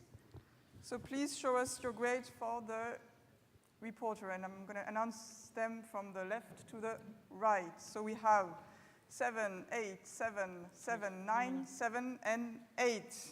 No, Great. No, Let's applaud them. You missed 5 from Alberto. Okay? You missed 5 from Alberto. Whoa, Alberto, I didn't see Yeah. yours. I'm so sorry. Let's do it again. Let's do it again. Okay. 7, 8, 5, 7, 7, 9, 7, and 8. Thank you. Thank you. Now for the opponent team. For the opponent team, please. 9, 7, 7, 8, 7, 7, 9, and 8.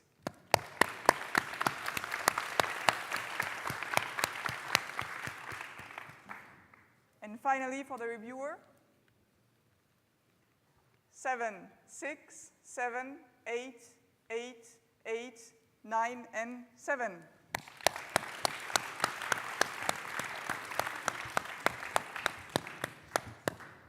In order to conclude this first round of this final physics fight, we will have some comments of the jury members if they want to give any.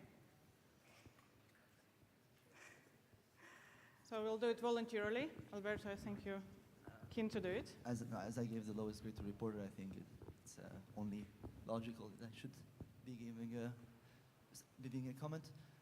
Actually, it was more like since the final is like all the points get reset, I wanted to give like the space in both directions for every team, and like it's only a relative scale. Ah, so you don't hear? Yeah, I know this mistake. No, so it's because like during the final. No, because they cannot hear with the mic. So otherwise, I'm shouting in a mic. Yeah. Come on stage. How are we supposed to do this? Come on stage. Let's figure it out experimentally. So the final is a word on its own. Everything that happened before doesn't matter, and I want just to be everything relative to one another. So I'm starting with a 5. Thank you. Any more comments from jury member? Yeah, also please come to stage so we can hear it in the audience and the guys also can hear you. Okay. I did not give the lowest grade to the reporter for once. And, but the reason I only gave a 7 is that I thought there was more to explore and more ways to validate your model. So this floater has 6 degrees of freedom, and we quite easily dismissed 4 of them without really explaining why it would be stable in those other 4 directions. And this is something that both the opponent and the reviewer brought up, which I'm grateful for. And then your validation was, I think, this graph and another. And you had to introduce a parameter to make the model fit. I would have liked to see some more effort into validating the model, perhaps by changing the dipole of the magnet, adding some extra mass, such that you can have more variation and actually see if this works because of your model or if it works just because it's a power law fit. So there I think there was great room for improvement. But it was a very enlightening presentation, and I think I understand the problem better now than ever thanks to having seen it. So good job. Thank you.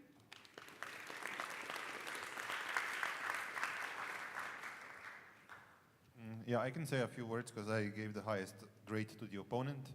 I believe the reporter presented us with a nice presentation, and I especially appreciate the experimental part of it.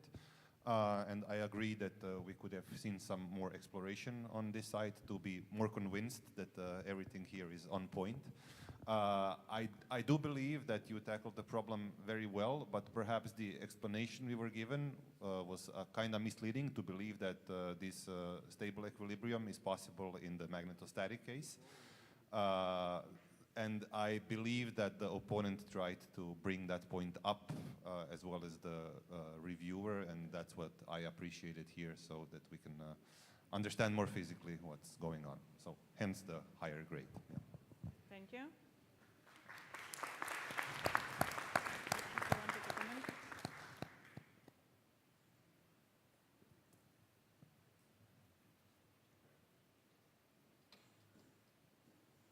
So thank you, everyone. I gave, I think, the highest mark for the presentation. I gave a 9. I think that this was because I find your response to the questions and the discussion to be very productive, and I think you had prepared slides for all the discussion that followed, even though it may not have been the initial intention. I find that the questions brought by the opponent and reiterated by the reviewer were very productive and helped all the jury members to better understand and also formulate their own questions to ask to you. I think it was a very interesting fight. I think the only remark I have is that the opponent tried to bring a lot of subjects and kind of forgot some of them maybe in the way, but the reviewer really helped, and I really like that, to bring back the discussion and to actually expand our knowledge on multiple fields in the very short time that you had. So thank you, everyone. Thank you. Any more comments? If not, I think we can conclude this round. And we have time for some break. Let's have a 10-minute coffee break, everyone. Thank you. Thank you. See you here in 10 minutes.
Tak.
Check. Nice.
We would suggest the audience to come back. We will be starting in a couple of minutes.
We can ask politely. Guys. So you won't know.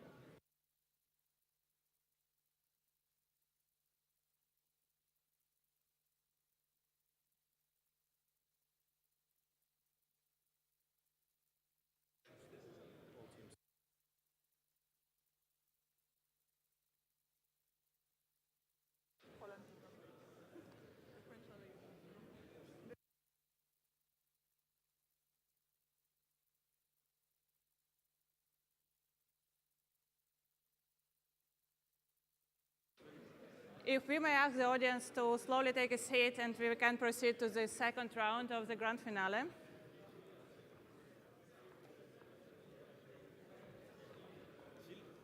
Ideally, for that, we need all members on the stage, no people in front of jurors, and quiet chats in the audience. We will appreciate that.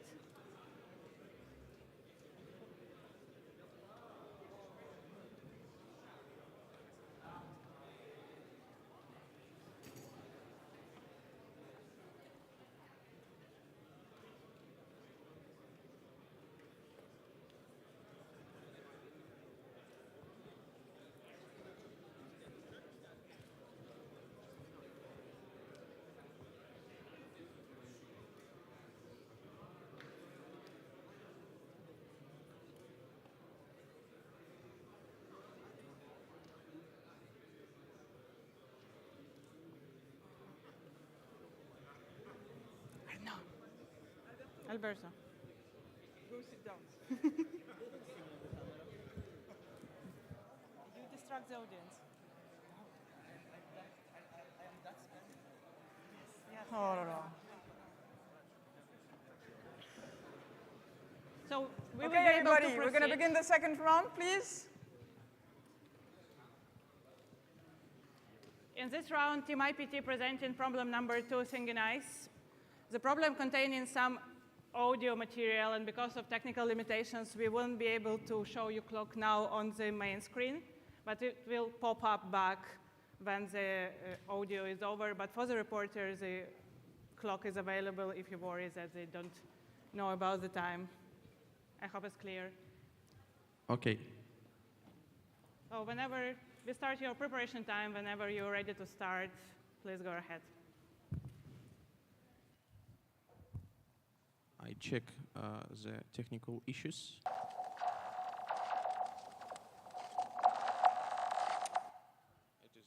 Sorry, it is not starting. It is only a technical check.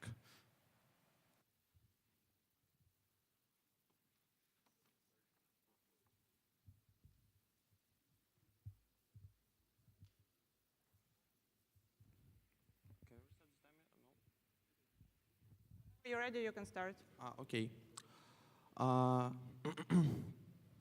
So, good afternoon, dear colleagues. My name is Artem Sukhov, and today I'll present to you our solution from Team IPT for the problem number 2, singing ice. So, you know this effect. If we create a pebble on the thin, clear ice, we can hear the interesting sci-fi sound, and I can produce this sound now.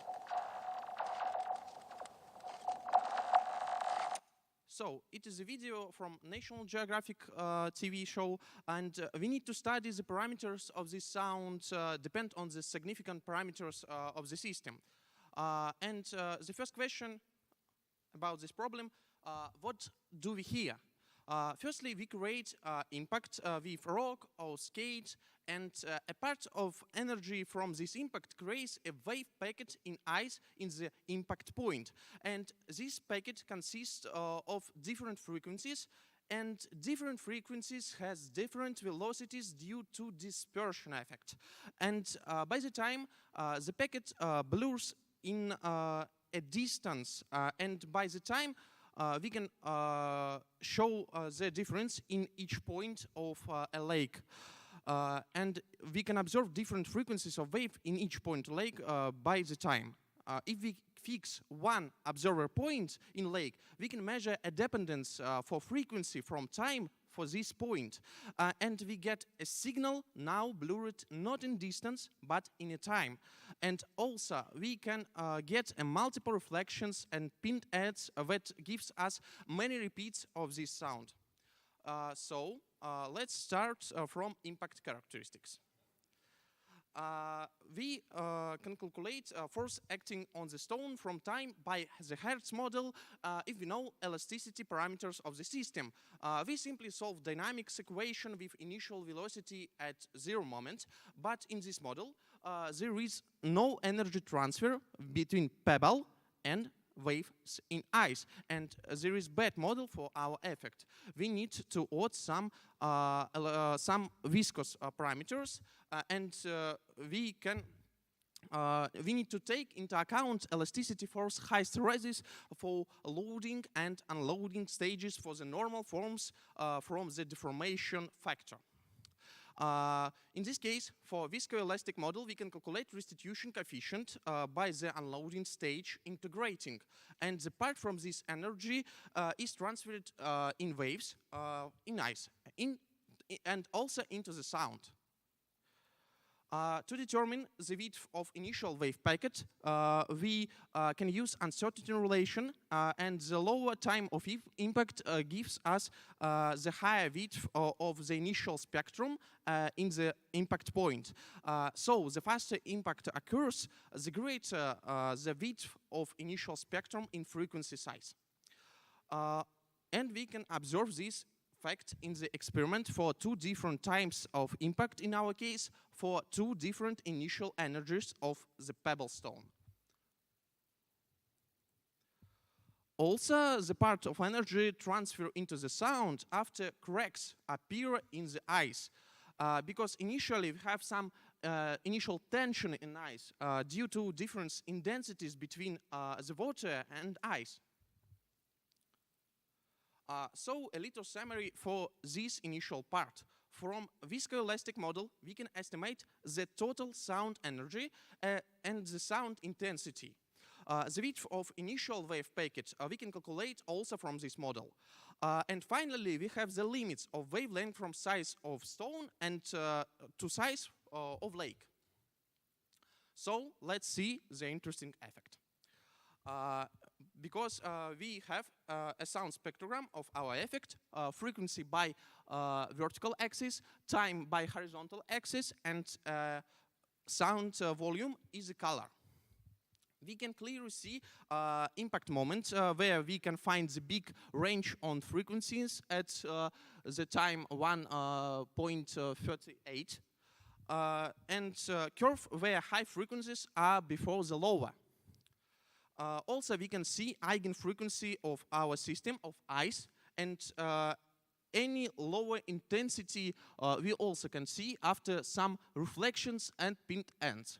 We have many curves at the same time. To describe this phenomenon, we can use a very difficult dispersion law in ice over the liquid, and there is a parameter of ice like thickness, density, and elasticity parameters. If we solve this equation, we can get velocity of waves traveling in ice like a function from frequency. We can also calculate time when each frequency travels distance between impact point and observer point of microphone. So we compare results of model with spectrogram from the statement video. This model describes the experimental way precisely. We can construct the spectrogram in this frequency way. Also, we can calculate all the sound parameters by this model for different height of ice. But it is difficult to set up real experiment with ice, and because we need to control all of the ice parameters like a thickness and at each point and its homogeneity, and it is unreal. We need to create some other model for experiments. You can clearly hear this sound on the previous day at IPT, at the Metropolitan Station.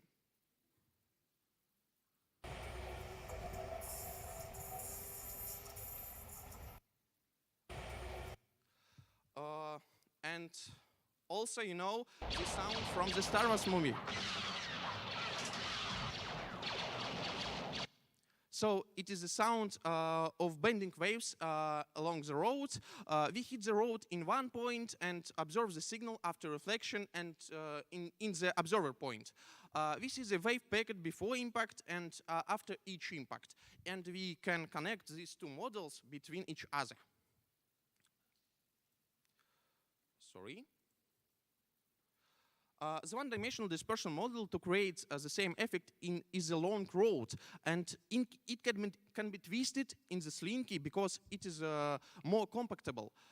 We need big distances, a big rod lengths, about meters and 10 meters, and it is a comfort to use some more compact, like a slinky.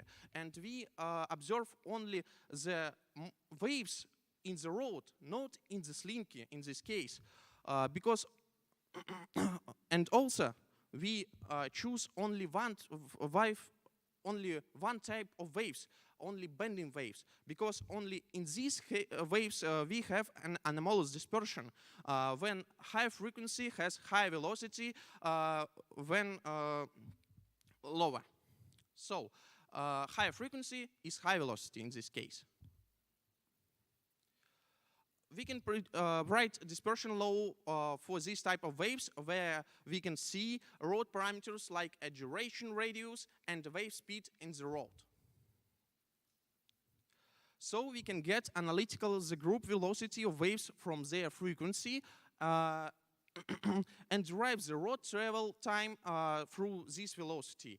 We can calculate this time for each frequency in the wave packet and construct the frequency from time, and it is our final equation for create a final wave packet that we can hear by our ears. To check this experimentally, we create a setup with fixed spring and microphone. We mount our spring between 2 points by a clamps. And we can change the distance between these points and coil number between these points. Due to the coils number changing, we can change the initial rod length, and the launch of the setup was provided by a pendulum. Also, we have many highly directional microphones near to spring along it. We can observe the evolution of wave packet blurring at the many distances of our rod. We determine the parameter which can help us to describe this effect. It is blur factor, and for each experiment we can find it from approximation. And higher blur factor, it is a higher time of sci-fi sound, and when higher time we clearly can hear this sound. And yes, our hypothesis is right. Higher blur factor is the high time between the highest and the lowest frequency in the spectrogram. Also, we can check this experimentally and calculate all of the points by our theory. We have a parabola dependence from the distance traveled by wave along the road. And the spectrum of our sound after one traveling and many reflections is predictable in frequency way and also in the wave of amplitude before.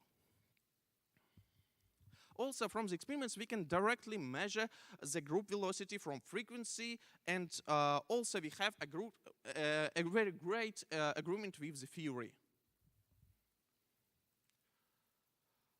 So we construct the fully analogy with ice problem, where d upper is distance from impact due to the observer, d small is the eye thickness, e is the Young ice modulus, and rho is the ice density. It is the final parameters of our model analogy.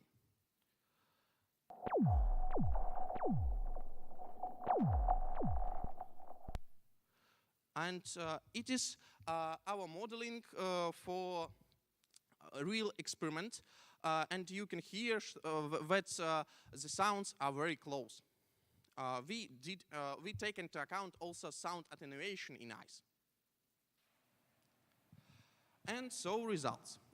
We propose explanation by dispersion of waves in ice, and also propose a one-dimensional model to prove this fact and check this experimentally. And to describe the impact, we use a viscoelastic model, and we can predict initial width of spectrum and the sound energy. Higher impact energy is a higher sound volume, higher time of impact, lower width of spectrum, higher lake size is a higher blur coefficient. Bibliography and further research. Thank you for your attention.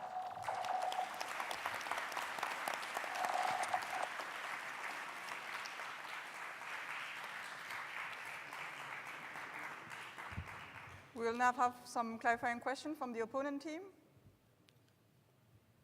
To the slide number 4. Number 4? Yeah. Yeah. Sorry. Okay. Why is this? Or first, can you go to the slide where you cite this dispersion in relation in ice? Can you repeat, please? square. I didn't hear you. Can you go to the slide where you cite the dispersion relation in ice from the VA Squire paper? Yes, yes, okay. I have problems with mouse, sorry. Okay, that's okay. Number 11. Yeah, so just to be sure, this model doesn't include any kind of parameter that parameterizes the depth of the lake in ice? Yes. There's no water in this model. It is not small water approximation. It is a depth water approximation. When we It's have okay. a very Thank you. Thank you. Okay, that's okay. And then can you go to the slide where you have the experiment for the spring? Yes, sorry. I have problems with mouse. Can you open my team?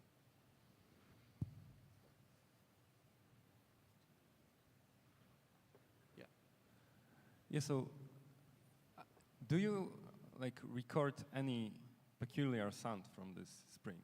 Or is it just the Yes, yes. We hear the same sound. So it is just like a railways, right?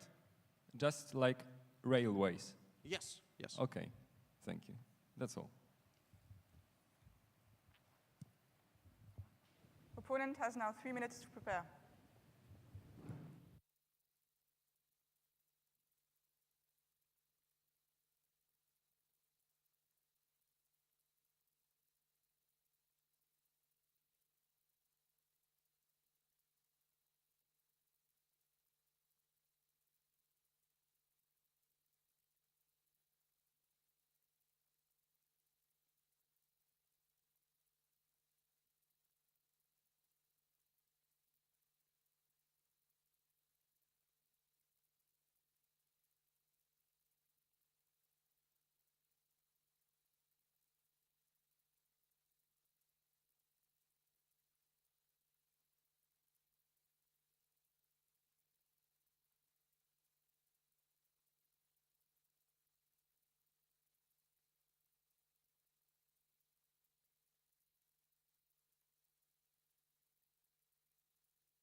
One minute and 30 seconds.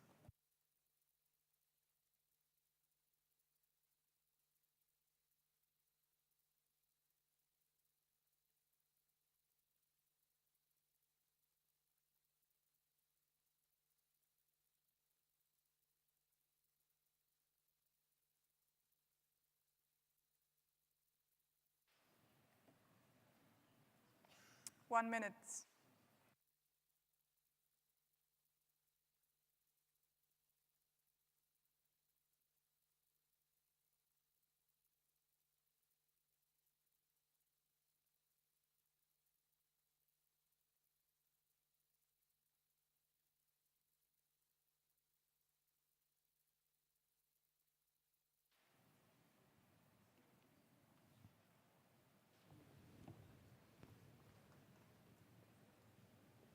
Thirty seconds.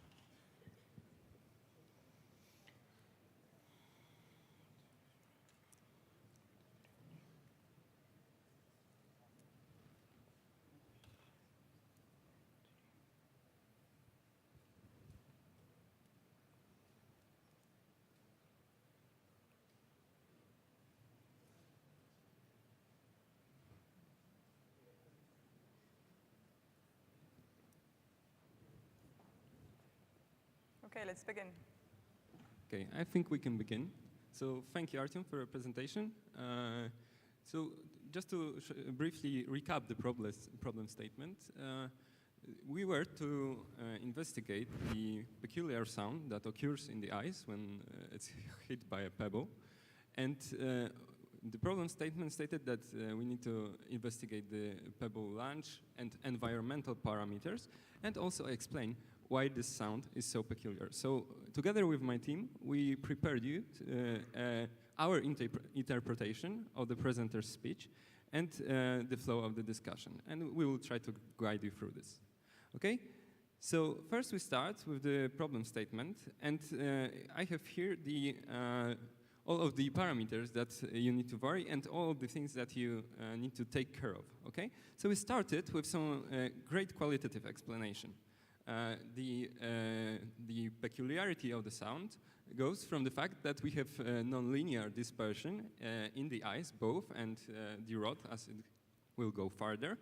And we have some shifting of k vector when the wave is propagating. So we hear the large frequencies first and the low frequencies just after them.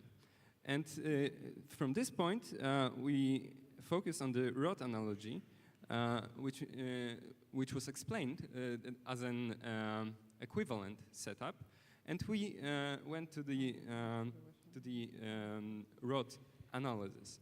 And there was a nice theoretical model. I like that they included the Hertz model, which is a great investigation of the pebble launch parameters and modeling impact, actually. And it was explained such in a way that we can see clearly the transfer of energy from the pebble to the ice. And in this theory, you went in the direction to model the problem in 1D dispersion.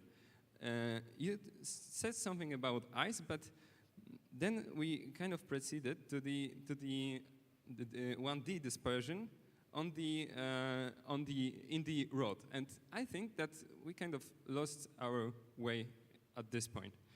The setup is equivalent at some points, but we will need to discuss what are the differences and what are the similarities between these two setups. Okay, the 1D dispersion in the railway, for example, and in the ice, and what is the what are the environmental parameters that influence this? Okay, and after this, there were the dispersion relations cited. There was an assumption that all of the waves that we observe are the flexural waves, actually, and the experiment focused on checking that, and you used a metal spring to do this. And the dispersion relation that you obtained was confirmed and experimentally, and this actually tells us that in this 1D metal there is a dispersion. We hear this otherworldly sound, and for this kind of setup, the problem is solved. Okay. So also talking about the spectrograms, you showed us some spectrograms actually for the ice and for the spring. I'm not sure if anyone in the audience understood what it is about, so maybe we will go back to this in the discussion. Okay, so let's maybe go to the topics for the discussion that I will propose to discuss. Okay, so first and foremost, the most important question is what are the differences and similarities between these equivalent setups? Because in the problem statement, we were asked to investigate this peculiar sound for the ice. And ice is in some way different than the metallic rod. And I would like to talk about these differences. Then, of course, one of the differences is the appearance of water in the ice setup. And also, there is in all of the setups, there is an air wave propagating, and we will investigate how this air wave influences the phenomenon. And at the last point, we will discuss the dimensions of the lake or the rod. Okay, so thank you. I think now we can go to this discussion. And Artyom, can you briefly sum up what are the differences and what are the similarities between ICE and the setup that you used? Yeah, thank you for your question. Yes, we have differences in the dispersion law. If we take dispersion law for a metallic rod case, for the rod from each material, because we have some parameters of this material in this model, we can also use this model for ice rod, some ice rod, but it is only one-dimensional model, yes. In this case, we have different sound attenuation in two models and differences between two curves of dispersion, velocity from frequency, about 20% of error. We compare these two. Okay, but in the lake, there is a water underneath the ice. So my question would be, if you were to predict it, can this sound be heard in the setup with the ice skating pool, for example? Yes. In our case, we think that water is important. It is the first point. And liquid over our ice affects the sound attenuation and smallly vary the dispersion law also.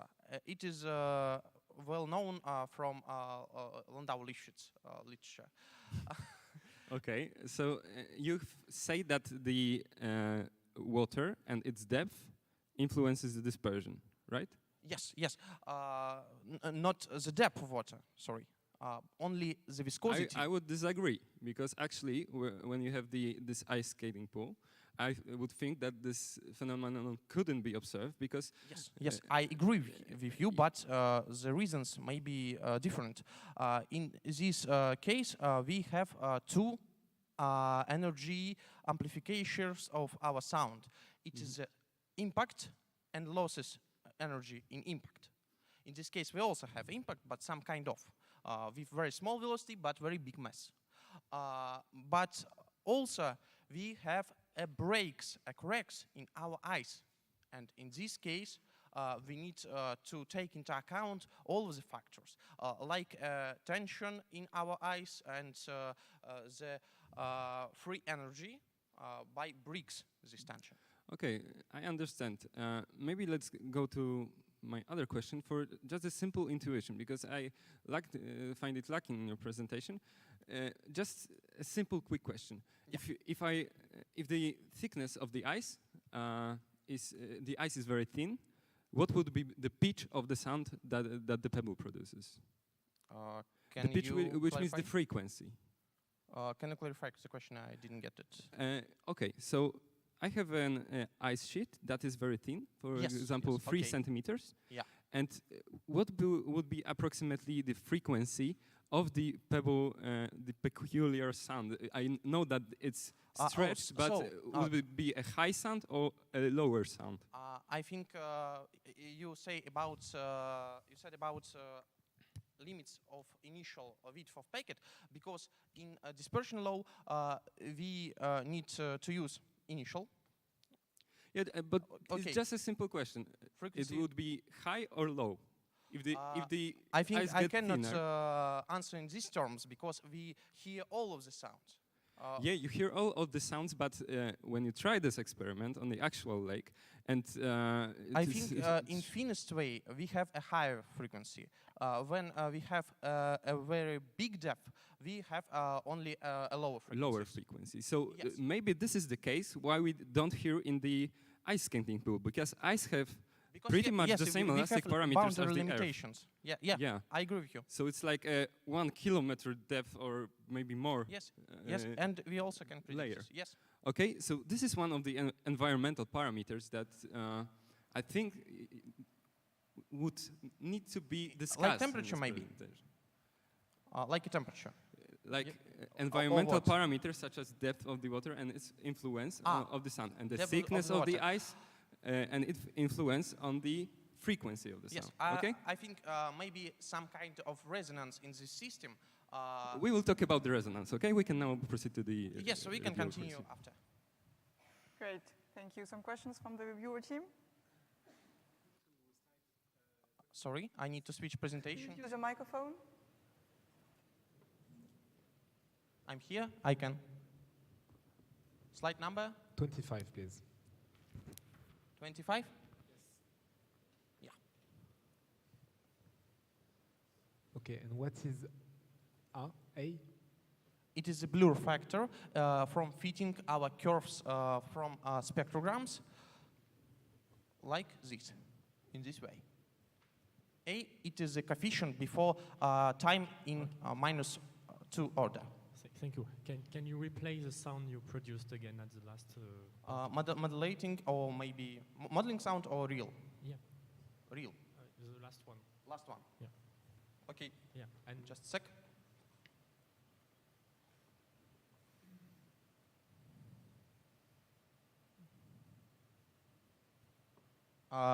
There isn't any sound. It's quite difficult with the register. It is a problem with. Sorry, it's a bit complicated. Too bad. Technique. Technical issue here. Okay, just a question on this. For you, the sound that you simulate and the sound that you hear on the video are the same? Very close, but not the same because we have differences in dispersion law in 1D model and 2D model. Okay, thank you. I just had, what is S? I think like slide 25 again. You have slide S number and 5? A. 25. Yes, 25, please. S is seconds because we have a dimensional coefficient. Okay, sorry for that. Okay. Can you go to the next slide, please? Next slide. Yeah.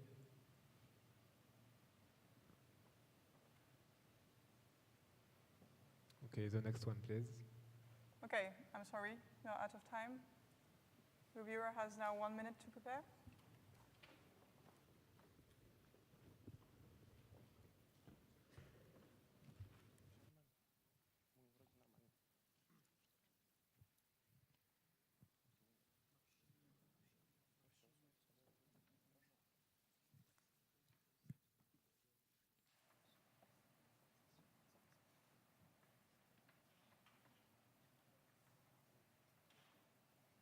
Thirty seconds. Can you show him the cable? 20 seconds.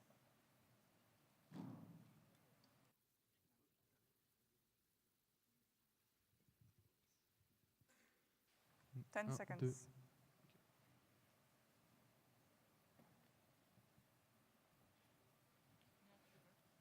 Okay, so thank you first, both of you, for your presentation and the discussion. So I'm going to make a review of both of them.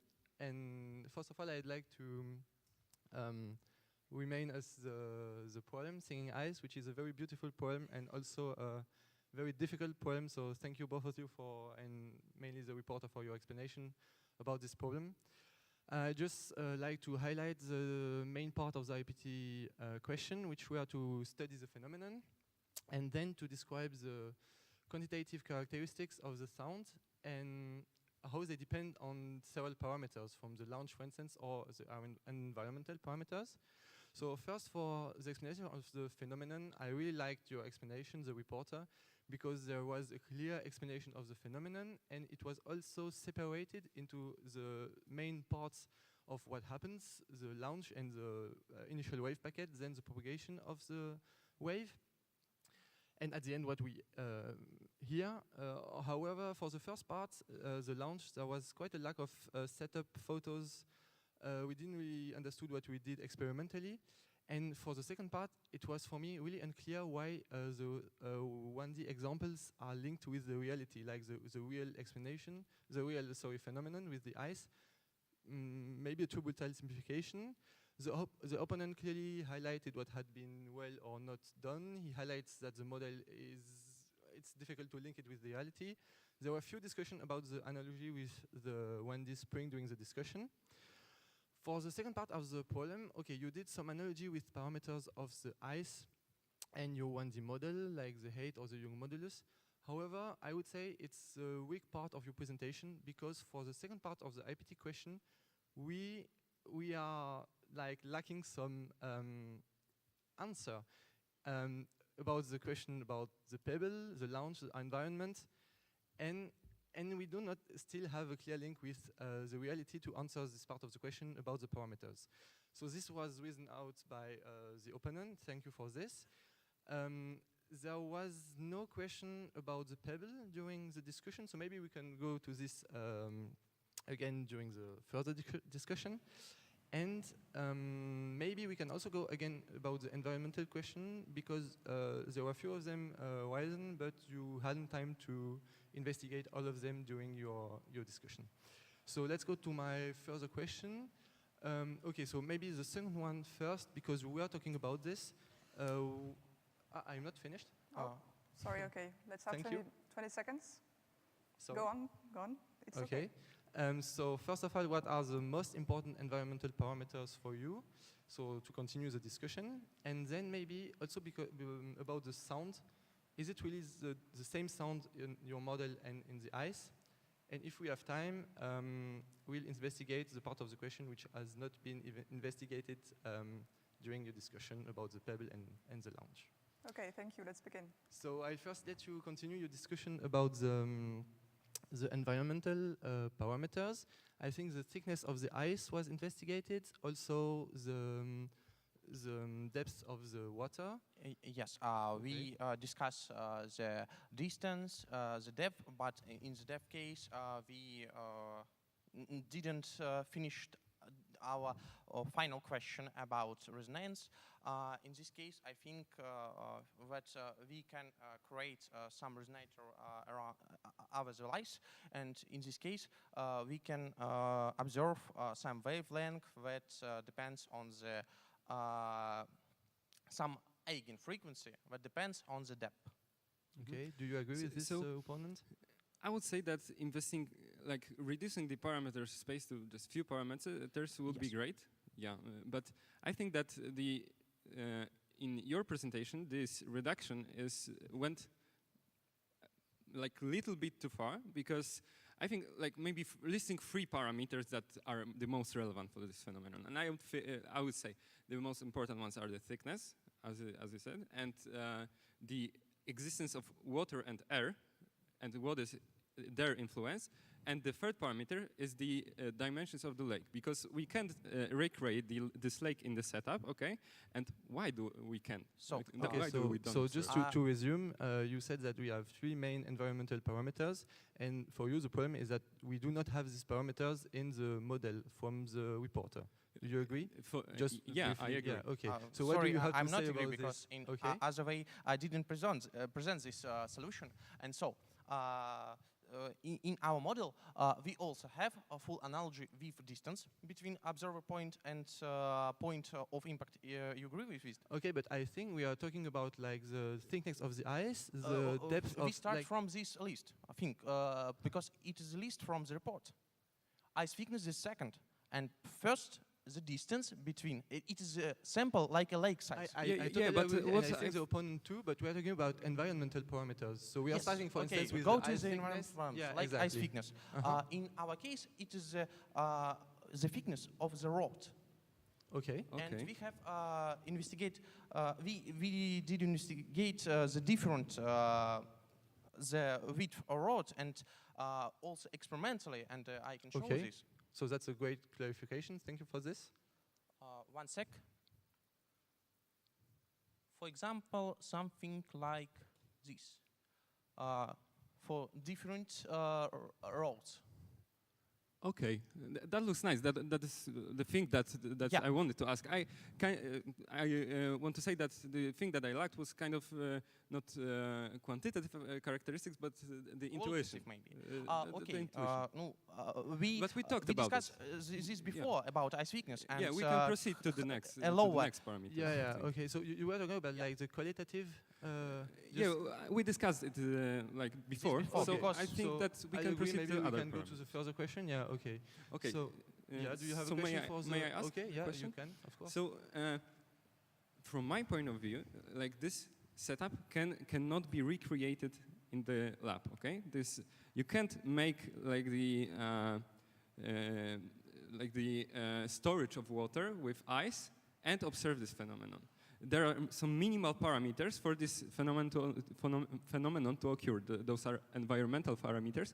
And can you estimate them, maybe? Yes, we tried to construct this experimental setup, but we have little problems with a distance. In this case, we need to create the setup a 5 meters long. And it is so hard it's, to it's create really, this really, setup. it's really hard so to create 5 meters would be the distance would be too short. All team members can participate now. And so your hypothesis is that. Yeah, and so maybe you can explain us Ice why it is is too short, but distance not. Ice thickness. So you is say short, distance not. At the distance of 5 meters, you can hear it. Yeah, you can hear it.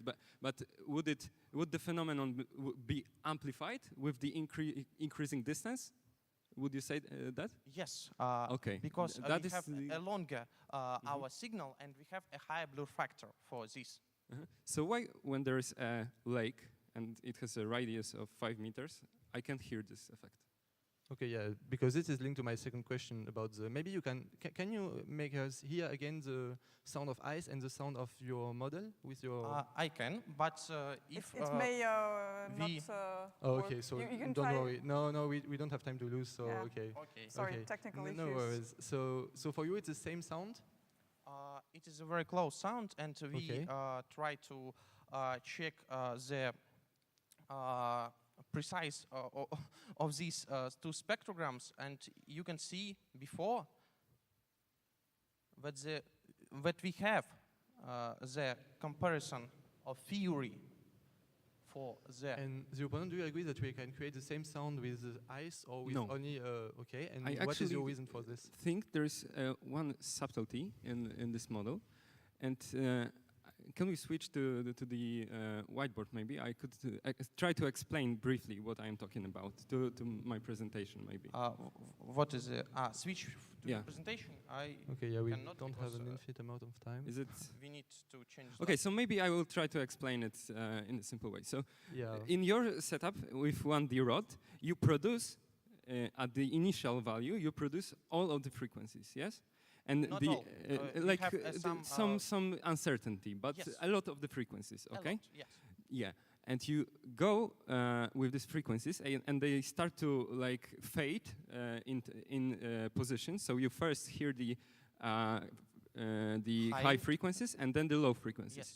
But in the ice, I think that this is not the case, because when you throw a pebble, you can hear if this is the high pitch or low pitch sound. So there is some vanishing of these other frequencies, and this Gaussian distribution of these frequencies start to shrink because there is a dissipation of the waves in the air, and when the air traveling wave travels both with the wave in the ice, it starts to amplify, so it shrinks. So this is the difference between what you're these two saying is setups. that the launching parameter is really important. There is a big. Do you agree with this? And so maybe it's a good link to the question about like launching a pebble. I think no, but I can answer your question. Okay. Of course. So, firstly, we have a different attenuation in the ice. I agree with you. For different frequencies, we have different attenuation coefficients for the amplitude. But the same sound spectrogram we can see in the two effects, for a spring and for the ice. And also we have this curve and many repeats of this curve. And what is the question? I didn't get.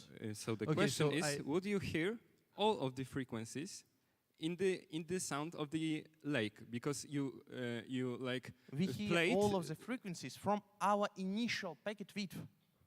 And I wouldn't agree with that. That is the okay. So I think there was some seconds left. Let's agree to disagree. Okay. And just I would really like to just really briefly come to the last question of the IPT. What would be for you the difference? Is it important, like if I throw my pebble from this distance or for this distance, or if I throw it like this or like this, what changes in the initial packet wave? So really briefly, because we have 20 seconds. Okay, what I is your think it opinion? was discussed in the Hertzian model and this uncertainty relation that was good in the actually reporter's presentation. That if you have like the more time of impact, you have more frequencies. Okay. Do you agree with I can this? show you all of our results. For the pebble, it is one parameter. It is the impact energy. For the also time of impact. Okay. Also, So it is the lake of size, ice thickness, and it is all. Okay. Thank you very much for this. Reporter can now conclude. Thank you for our discussion with the opponent and reviewer, and I think my discussion with the opponent, it is very progressive for my problem, because we discuss the differences between one-dimensional problem and two-dimensional problem, and it is not presented in my presentation. But for the discussion with reviewer, I have a little disagree with each point, and I can answer on all of these questions, but you didn't get me time for these answers. It's not me, just No, the time. Thank you.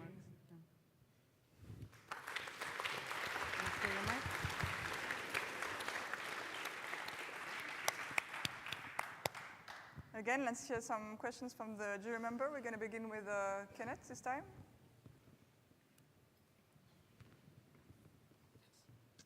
So maybe I have a naive question for the beginning. You are hearing the sound from air and not from ice itself.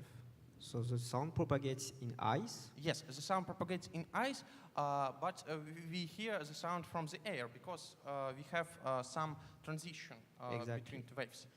But the sound may also propagate in the air, and you have different velocity of propagation. Yes, but this velocity are very small in comparison with the velocity in the ice.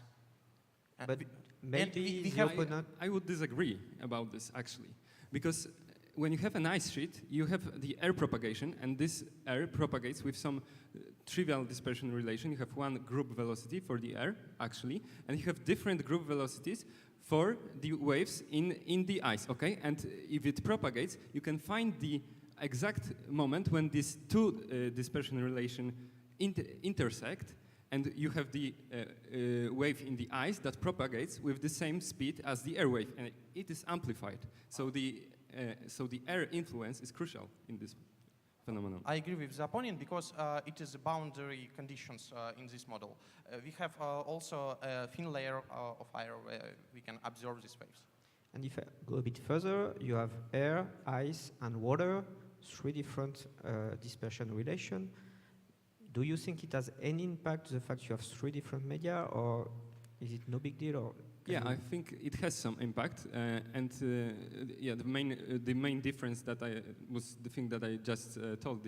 These waves that have speed that are not exactly not close to the group velocity of the waves in air start to like diminish from the 1/r² relation of the intensity of the sound. Okay.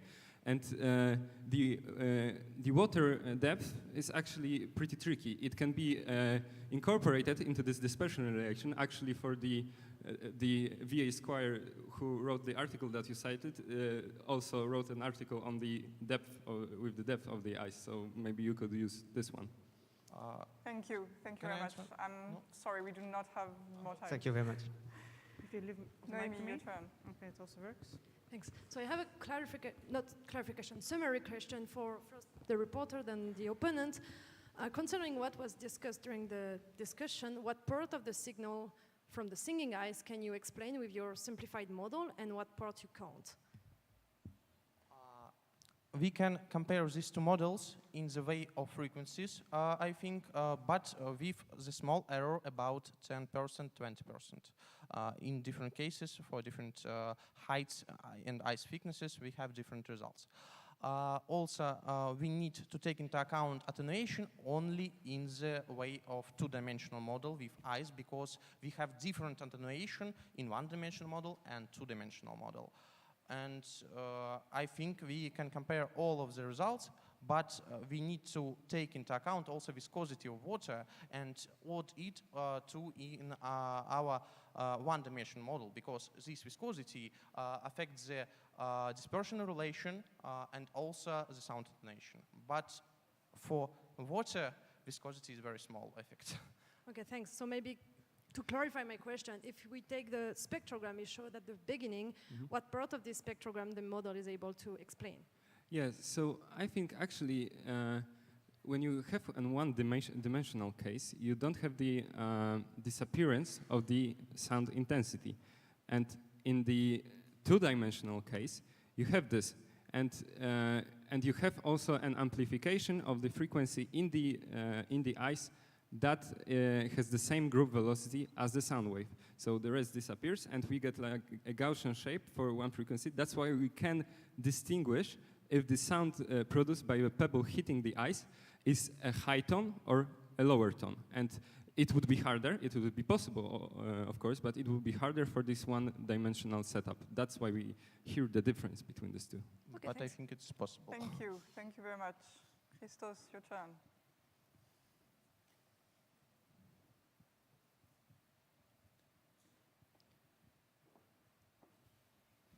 So I think it's kind of going to be more of a captain's fight question. What do you think is the smallest lake in radius and depth that one can recreate this phenomenon? And this is to all of you. From of course, my please results, answer quickly. Yeah, just like a guesstimate. Yes, from my results, for the lake size, it is about 5 meters. For the ice thickness, it is about 10 millimeters, I think. Yes, and because depth of lake, irrelevant? depth of lake is relevant, but in our case, we have a very high depth in our model. Okay. And we just didn't investigate this limitation. Okay.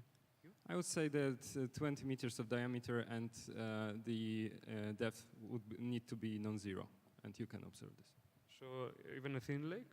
Thickness? Like a thin lake? What depth of lake? Yeah, the influence of the water is connected to this dispersive relation. It kind of shifts to one or the other direction. The crucial part is that it's not just non-zero. Thank you. So from what has been said, I would agree that like 10 meters is a good order of magnitude in order to hear the sound, because otherwise we don't have enough dispersion in order to hear the sound. And for the water, I agree that in order to have the same sound, if you just take like plexiglass, you do not, on something like this, you do not hear the sound, so water is crucial. But then probably just to hear the sound, you just need to have a thin layer of water, so some centimeters maybe of water under the ice layer. Perfect. Thank you, everyone. Thank you very much. Next we have Oke.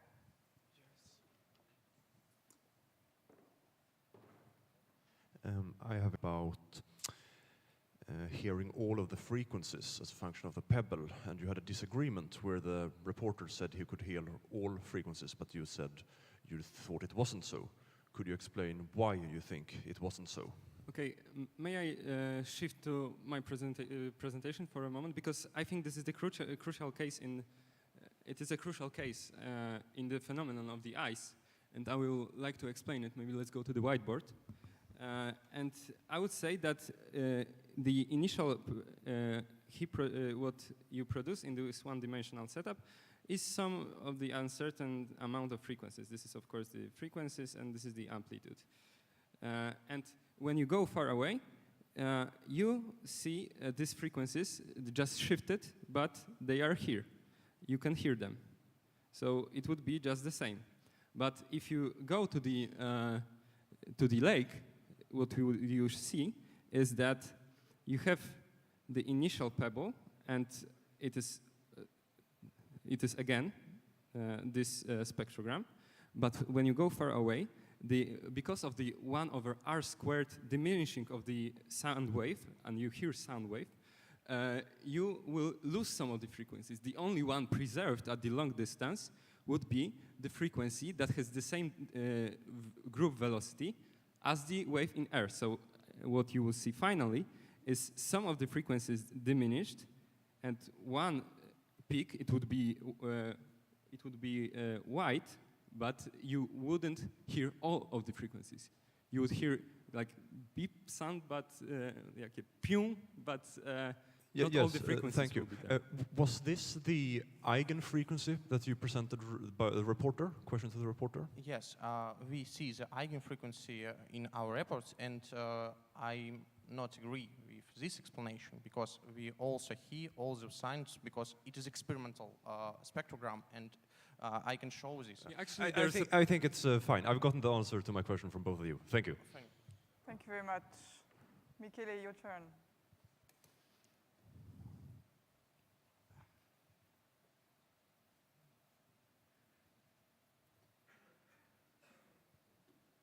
I have a question for the reporter. Don't you maybe think that this modelization is a little bit too strong? Have you verified all the hypotheses that you made of the analogy between the two? Because I didn't really get it from the presentation. If all the hypotheses they were actually verified than in your experiments. In our experiments for one-dimensional case, we clarify or we verify all of the hypotheses about the blur factor. We can see that we have a higher blur factor, and in the same way in the theory by the distance traveled by wave, and it is experimental proof and also theoretical. For the ice case, we can show you some kind of proof at the first spectrogram, because we have many repeats due to the reflection at the pin ends. Sorry, I just try. Yes, I need this spectrogram, for example, and we have many repeats of this curve at the right, and by the reflection from the angle of our lake, and we just fit all of the curves from this slide by our fitting with blur factor, and we have a higher blur factor for the next ones, and it is some kind of proof because we can measure this blur factor and compare with the theoretical one also, but only in the case of not controlled parameters in ice. Thank you. Can I just ask if do you Actually, agree with? I'm sorry, we won't have the time. We need to Okay, go to thank lunch after the turnaround, so I'm really sorry. Alberto, your turn. Please keep it simple and concise. Well, the others didn't. But okay, so actually I want to ask to the opponent, what if I let you, if you could change one of the experiments that the reporter did, to what would you change it so that the analogy would fit better with the... To the metal sheet of metal. Because this phenomenon would occur, which is the main difference between the 1D setup and the 2D setup. So 2D metal plate, and you throw a pebble at it, and it needs to be big. How big? Yeah, very big. Like by very, you mean like just to don't use the eigenfrequencies. Like it has to have like the damping coefficient, which is sufficient enough for it to be small. Or if it doesn't have a damping coefficient, like most of the metals, it would need to be big. Can you give me an order of magnitude? Can you give order of magnitude? Yeah. I would say like 10 meters, okay. Or maybe yes. Maybe bigger in radius, not the diameter. Ah, okay. I see what you mean now. Okay. Thank you. Okay, thank you. Great. Peter, your turn. Okay, so as an experimentalist, I don't believe anything that doesn't have experimental verification as a matter of principle. And I think the experiment here with the slinky and all that is nice, but it's also maybe taking reductionism a bit too far. So you seem to, and this is mainly for the opponent, you seem to say that we need this combination of water and ice. And if it's more than 10 meters and more than 10 centimeters or millimeters of ice, we should have an experiment. So would it work if I go to my local ice skating rink, I hit the ice, nothing happens, and then I dump, I don't know, 50 cubic meters of hot water on the ice, and then I hit it again? Do I then hear the phenomenon? Does it work upside down? Yes. Okay. Great question, you try? great answer. Yes. Perfect. Wonderful. Nicolas, Okay, you're last. Peter asked something I almost wanted to ask. So I just have a quick question to the opponent, and since it's the finals, this puts the heat on. This decides your mark now. If you were a diver underwater and studied the same phenomenon, would you hear the same peculiar sound, or would it be different? That is a good question. It would be also a peculiar sound, but it would be lower. It would be even in different pitch because the group velocity in water. I mean, it's not constant, but close you would hear the group velocity of the water. I mean, the other frequency. You Other hear frequency, the lower or frequency. higher? What do you think? Order of magnitudes. Lower or higher? Than Is in it air? lower or higher? Than in air, yeah. I would say that it would be lower. Lower. Okay, thank you. Great, thank you very much. The jury members have now some time to decide the grades.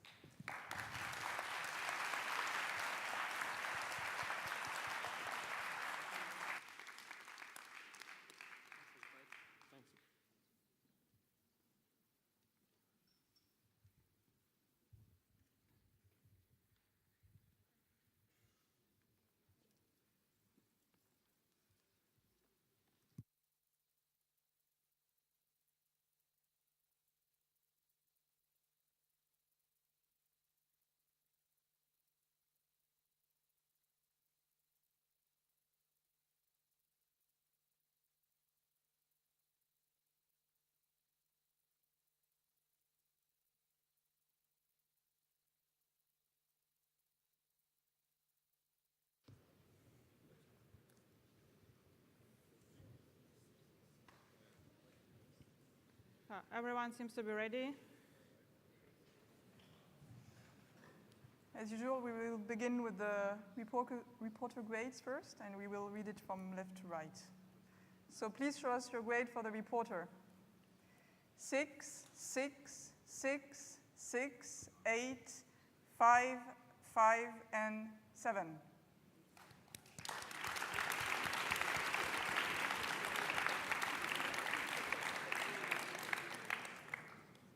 And now the grades for the opponent.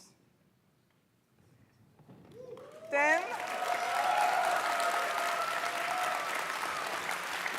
10, 10, 9, 9, 8, 10, 8, and 9.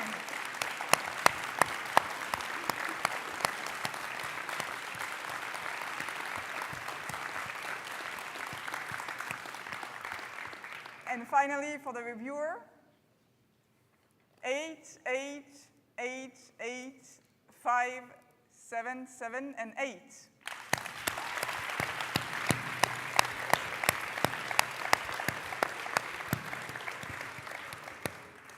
As usual, we will hear some quick comments from the jury member, please. So, Christos first.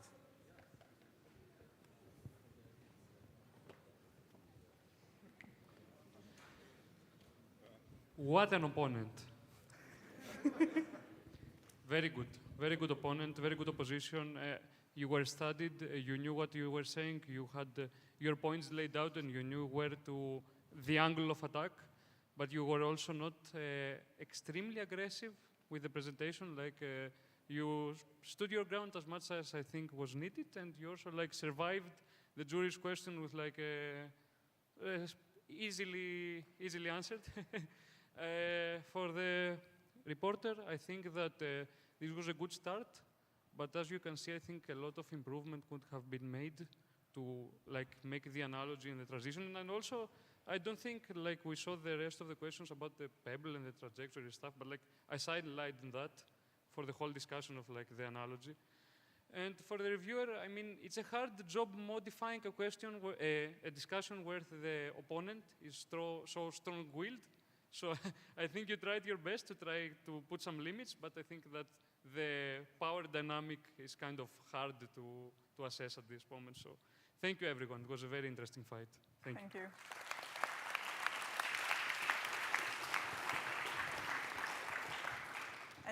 Anyone else? Yes? Okay. I think I'm obligated to give a few comments because I gave the highest grade for the reporter. I think that this report had actually a complete solution inside of it. It was just not conveyed to reach all. The reporter started by giving us the full dispersion relation and then deriving how the sound would be propagated and be heard. And during the discussion, I know the theory went by quite quickly, but during the discussion, many of the questions from the opponent and reviewer was asking the reporter of things he had already clearly stated somewhere in his theory.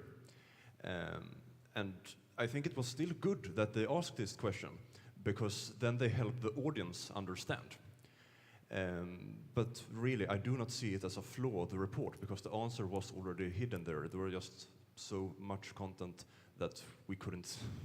It flew by quite quickly, which is a downside.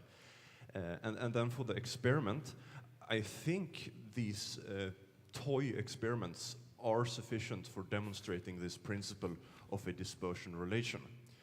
It's not feasible to build and lake with ice on top of it. And this is what is possible to do. So I think it would be very strict to require more than this in the experimental term. For the reviewer, I thought he was slightly of a passive or second opponent, kind of ganging up on the reporter, and I don't think he contributed to the discussion, in my opinion. I think it was good with the opponent already. That's all. Thank you.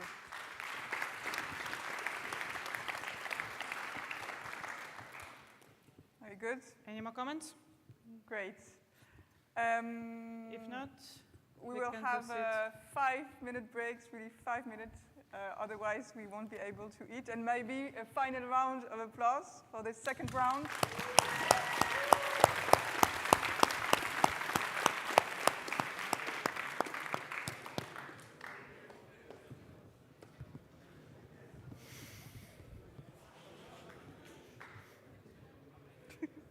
Good. I like great. Because for the final, it's kind of unusual.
Test. Okay.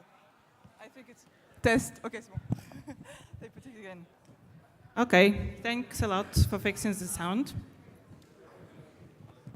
Okay, we're going to begin. Please, other team members, sit down.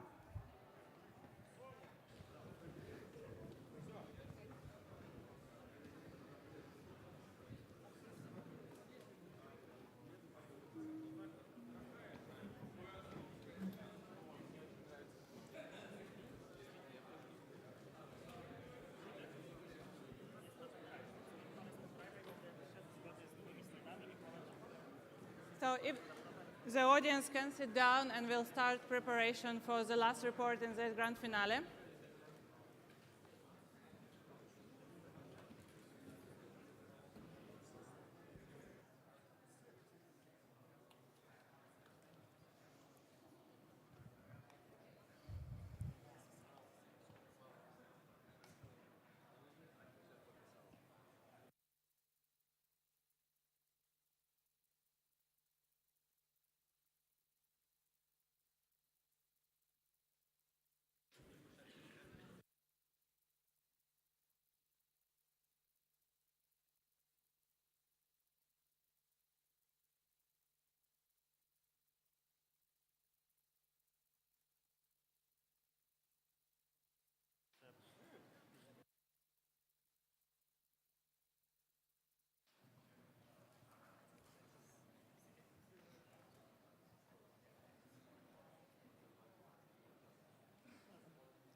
Okay, welcome back, everybody.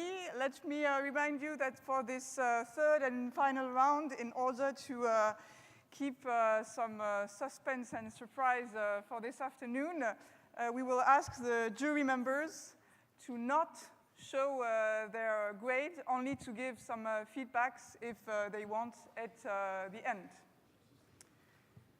Okay, I think everybody's ready. All the jury members are here. The reporter is now preparing. And we'll begin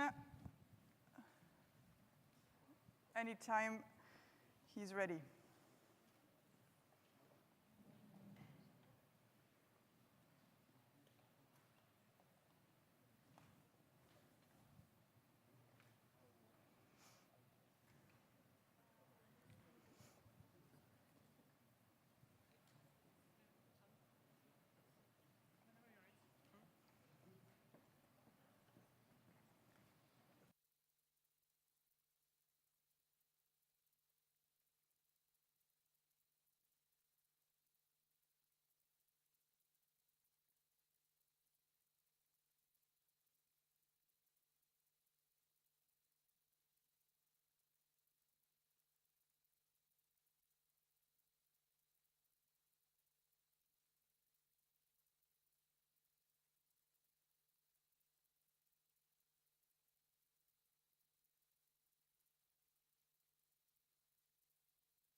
whenever you're ready.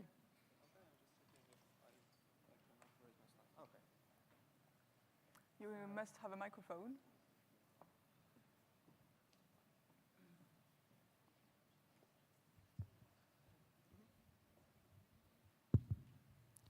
Hello. Okay. Okay, let's begin. So hello everyone, my name is Jakub Trzaska and I'm going to be the reporter for problem number 3, honey holding onto a spoon. So first let's take a look at the problem statement. We know that one may prevent honey or other viscous fluids from dripping off of a spoon by rotating it around its own long axis. But if one tries the same trick with water, it does not work. And we have to investigate how the liquid properties determine whether one can observe this phenomenon. So first, it seems quite simple, but let's build up our intuition of the problem. Now, let's analyze the video provided in the problem. And as you can see, a drop of honey can be dragged upwards. Initially, an uneven surface gets flattened during rotation. And what's quite important, honey falls more easily when the spoon surface is oriented vertically, as you can see here. Okay, so, but how do we actually keep the honey on the spoon? So intuitively, we expect that more viscous fluids are easier to hold on a spoon than less viscous ones. And what we do now is we postulate that rotation helps to keep the honey on the spoon, and viscosity is the crucial parameter for that to happen. And this is very important because this postulate will be something that we try to prove in this presentation. So first, let's talk some theory and review known solutions for viscous flows.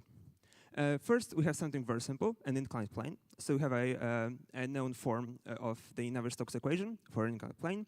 And for that, we can obtain an analytical solution for the velocity profile. It is a parabolic velocity profile that depends on the angle alpha, which is the angle of inclination. But then we have something a little bit more interesting, which is the rotating cylinder.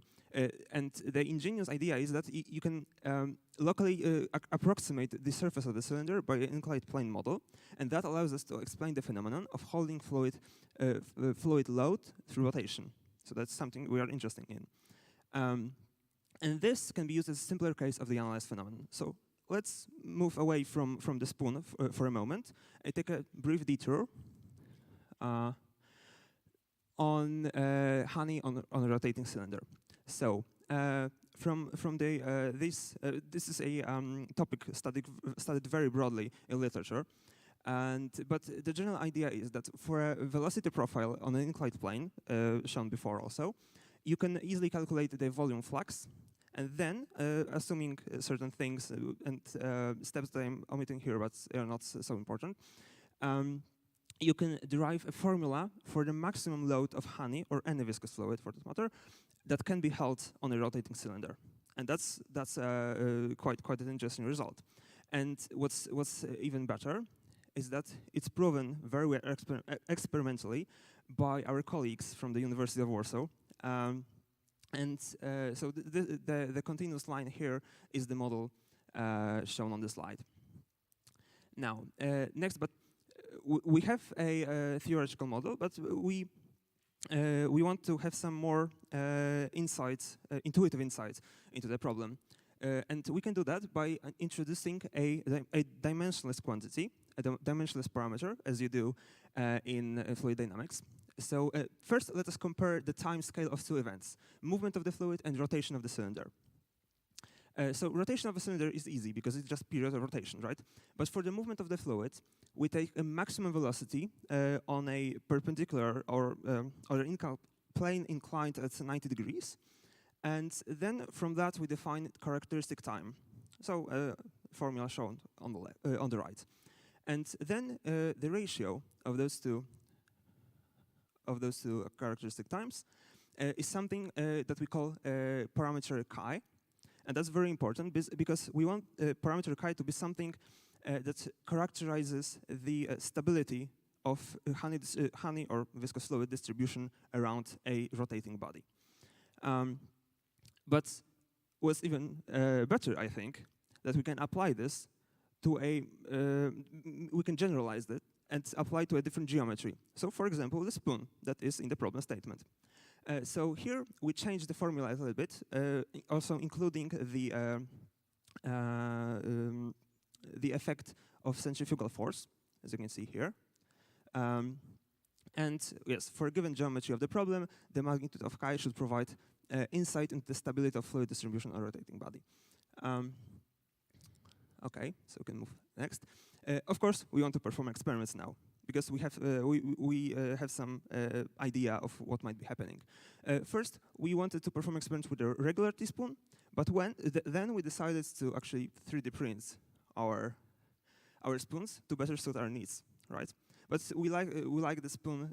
First, we printed a flat spoon, but we liked it so much that we produced a whole set of spoons with different curvatures, and that allows us to analyze the phenomenon even better. And what's more, we used several types of honey with different viscosities as well as different colors, as you can see. And next, this is our experimental setup. We have a motor with a transmission mechanism that allows us to rotate the spoon as we desire. We have a spoon, of course, and then below the spoon we have a laboratory scale on which we place a petri dish filled with a honey supply. Next, this is a example of how the recorded experiment looked. We have an axial view of the spoon. We track the mass of honey on the spoon, and this video. Oh, there's sound. Okay, I didn't expect that. But still. And as you can see, in this case, you have about 12 grams of honey picked up. Next, what we do is a video analysis for the experiments. On the left, we analyze the videos frame by frame, and on the left we have a total angle change or angular distance traveled by the spoon. And on the right, we have a derivative of that. So this is the angular velocity, and you can see how it changes in time. Those steps are where you change the angular velocity. Okay, so we have a lot of experimental results. We performed experiments for different spoons with different curvatures. We performed experiments for different frequencies, different amounts of honey, and also different kinds of honey, and on top of that, glycerol and water, which have significantly lower viscosity. Okay. Here are some results for the same spoon with the same amount of honey, and you can see what happens when you increase the frequency. The honey distribution becomes more and more unstable. Similar things happens for a different kind of honey. And when you increase the frequency enough, drops start to form and get shot out of the spoon, which is something I will be happy to discuss later. Then we measured the viscosity of our honey by following sphere methods. It's quite straightforward. You just drop a sphere in the viscous fluid and measure the terminal velocity. Using the Stokes law, we can determine the viscosity from this formula. And as you can see, these are the results for the two kinds of honey. And what's nice is that the yellow honey is about 3 times as more viscous than the blue one. Okay. But we also, as I said, perform experiments for a glycerol solution. It's quite a weak solution because it's only 86%. It has, and we recorded it with a slow motion camera. And observe what happens now. It's quite interesting. As you can see, the solution drops down immediately, and there's no way to rescue the fluids with by rotating even quicker. So that's something that we want to discuss also.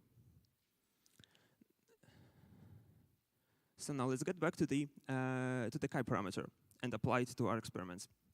As you can see, when the frequency of rotation is not too big, the chi parameter is close to 1. However, when it's too low and it causes the honey to drop down, it's visibly lower than 1. So as you can see, when the chi parameter is approximately 1 or greater, it ensures that honey will hold onto the spoon. And this also applies to different kind of honey and also the less viscous fluids. Now, we can plot parameter chi for different frequencies. And what is quite interesting is you can compare this to the experimental results before. That's the safe rotation frequency is about 2 hertz, and the green region is the range of applicability of this assumption, because here other effects also come into play. We did the same for yellow honey, and also for glycerol and water. And what's very interesting, and you can notice this on the plot for water, for 2 millimeters of water, it is the thickness of the water layer on the spoon. It's practically impossible, it's as predicted by the theory, to hold it on the spoon. However, if you would have a very thin layer of 0.1 millimeter, you would be theoretically capable of holding on the spoon. However, due to other effects, for example, water might vaporize if it's such a small amount, we don't observe that phenomenon. So, in the end, let's have an overview of fluid parameters. Surface tension, as you saw, is not needed to explain this phenomenon and is in no way connected to rotation. So even if it can hold an amount of fluid on a spoon, the rotation doesn't actually change anything. Mass density is included in kinematic viscosity. Adhesion forces to the spoon surface are not connected to rotation, even though they have an impact on how fluid holds on the spoon. Additionally, we can also consider wettability of the surface, but this is not a parameter of the fluid, so also not connected to rotation. So now let's have a quick summary of what we did. We have shown, proven, that kinematic viscosity is the key parameter of the fluid, allowing for the phenomenon to occur. The averaging out or stabilizing effect is crucial in keeping the honey on the spoon and achieving a semi-stable state. Surface tension is of secondary importance, and effects of inertia become prominent in fluids with low viscosity. So this is something I wanted to remember, because it's what we wanted to prove in the start. These are my references, and thank you for your attention.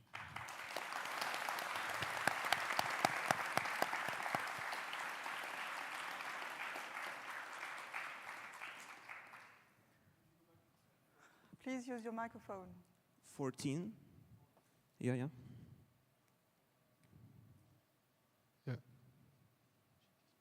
I'm sorry. Oh, 14, yeah.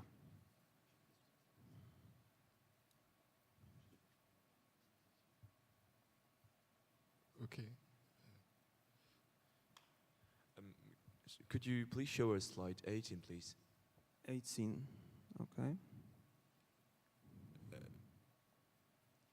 Here, I would have, so in your blue curve, what are the parameters that are fixed?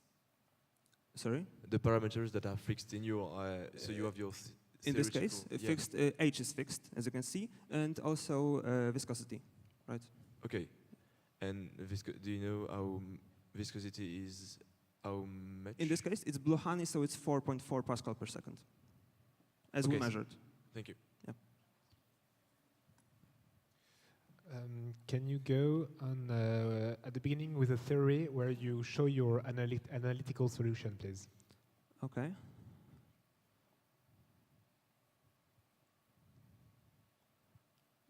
You mean this one? This one, yeah, okay. Can you go on slide 8, please? 8? Yeah.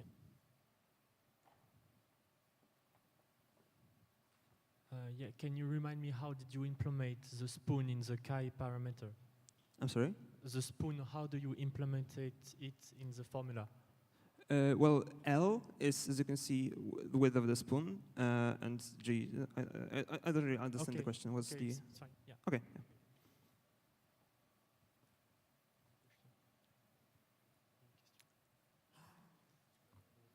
Opponent has now 3 minutes. Yeah, 1 minute timeout. 4 minutes.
2 minutes left.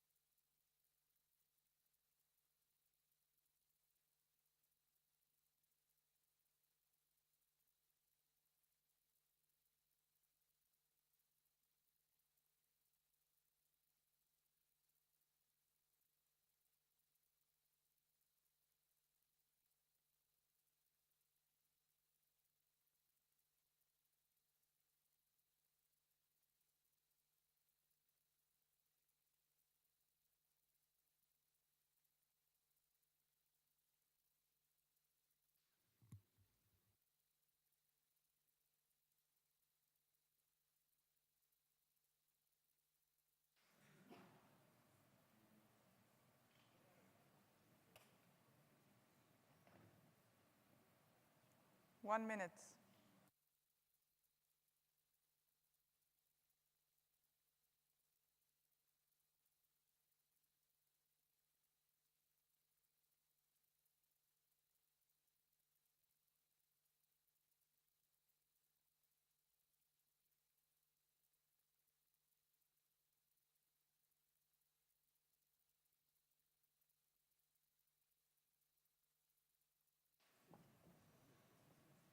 Thirty seconds.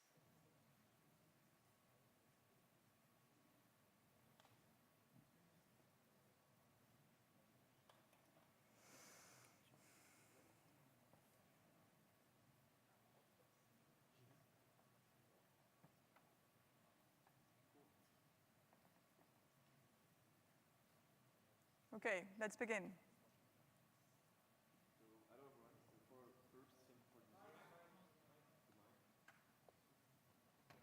So hello everyone. First of all, thank you for this beautiful presentation. I really like the subject and I think the way you handled it was very nice.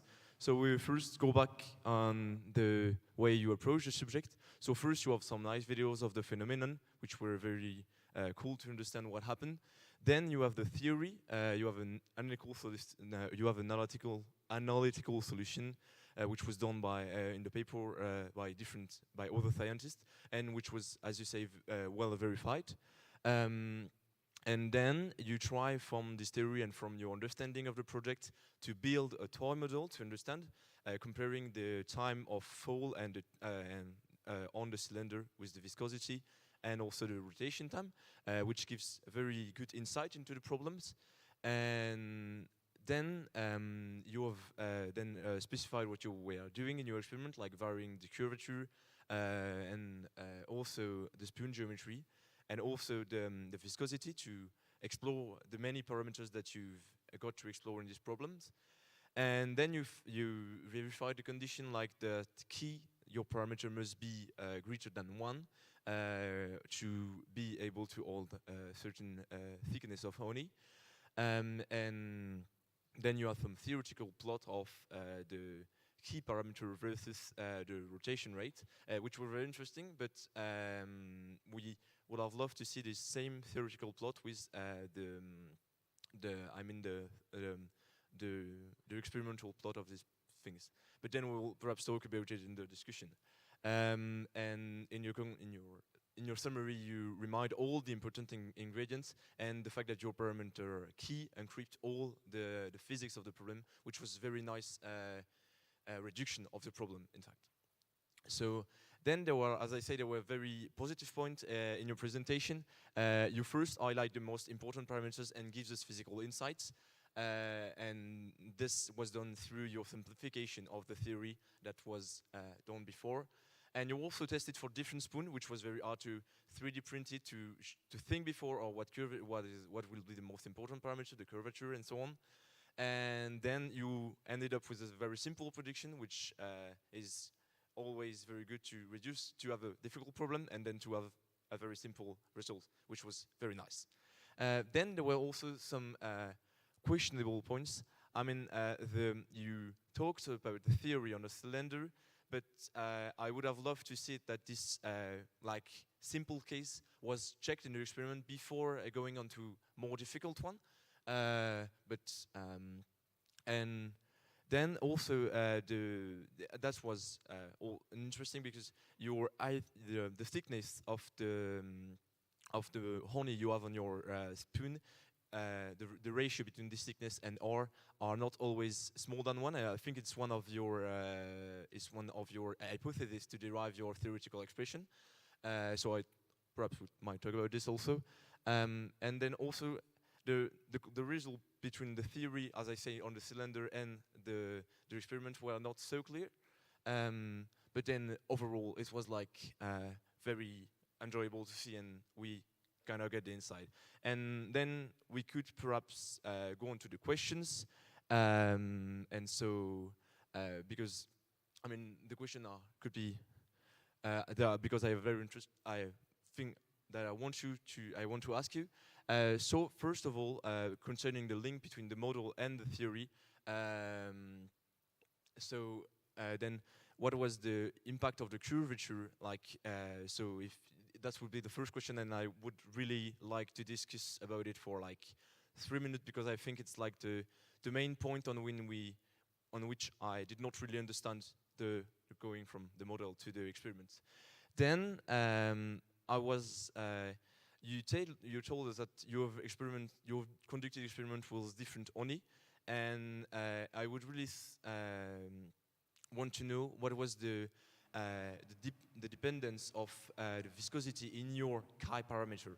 I mean, this is I've seen only 3 types of honey, but I would really like to see a curve of the viscosity versus something else. And then also, if with time, in your, but that's also a bit technical, but G seems to have the same effect as the centrifugal forces, and perhaps it's not always relevant, but then it's also, we could discuss it when the review would come.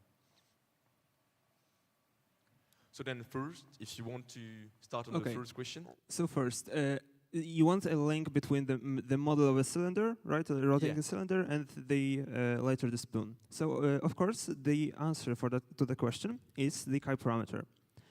What is nice about it, that it can be applied to different geometries.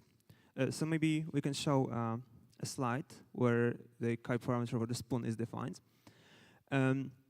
And as you have seen later, we say that if it's about 1 or greater, then we have a stable state, right? Yeah. Stable distribution. However, it's not exactly the same for the cylinder, because chi for a cylinder has. Can you go back one slide because chi for a cylinder has looks a little bit differently, and it is applied to a different geometry. So the value of chi when the distribution is stable is different. If I remember correctly, for a few experiments that we checked, it was about 6, I think. So the chi parameter must be greater than 6 to ensure that you had only on the... Yes, about 6 or greater, then on a cylinder, you're okay. Okay. Yeah.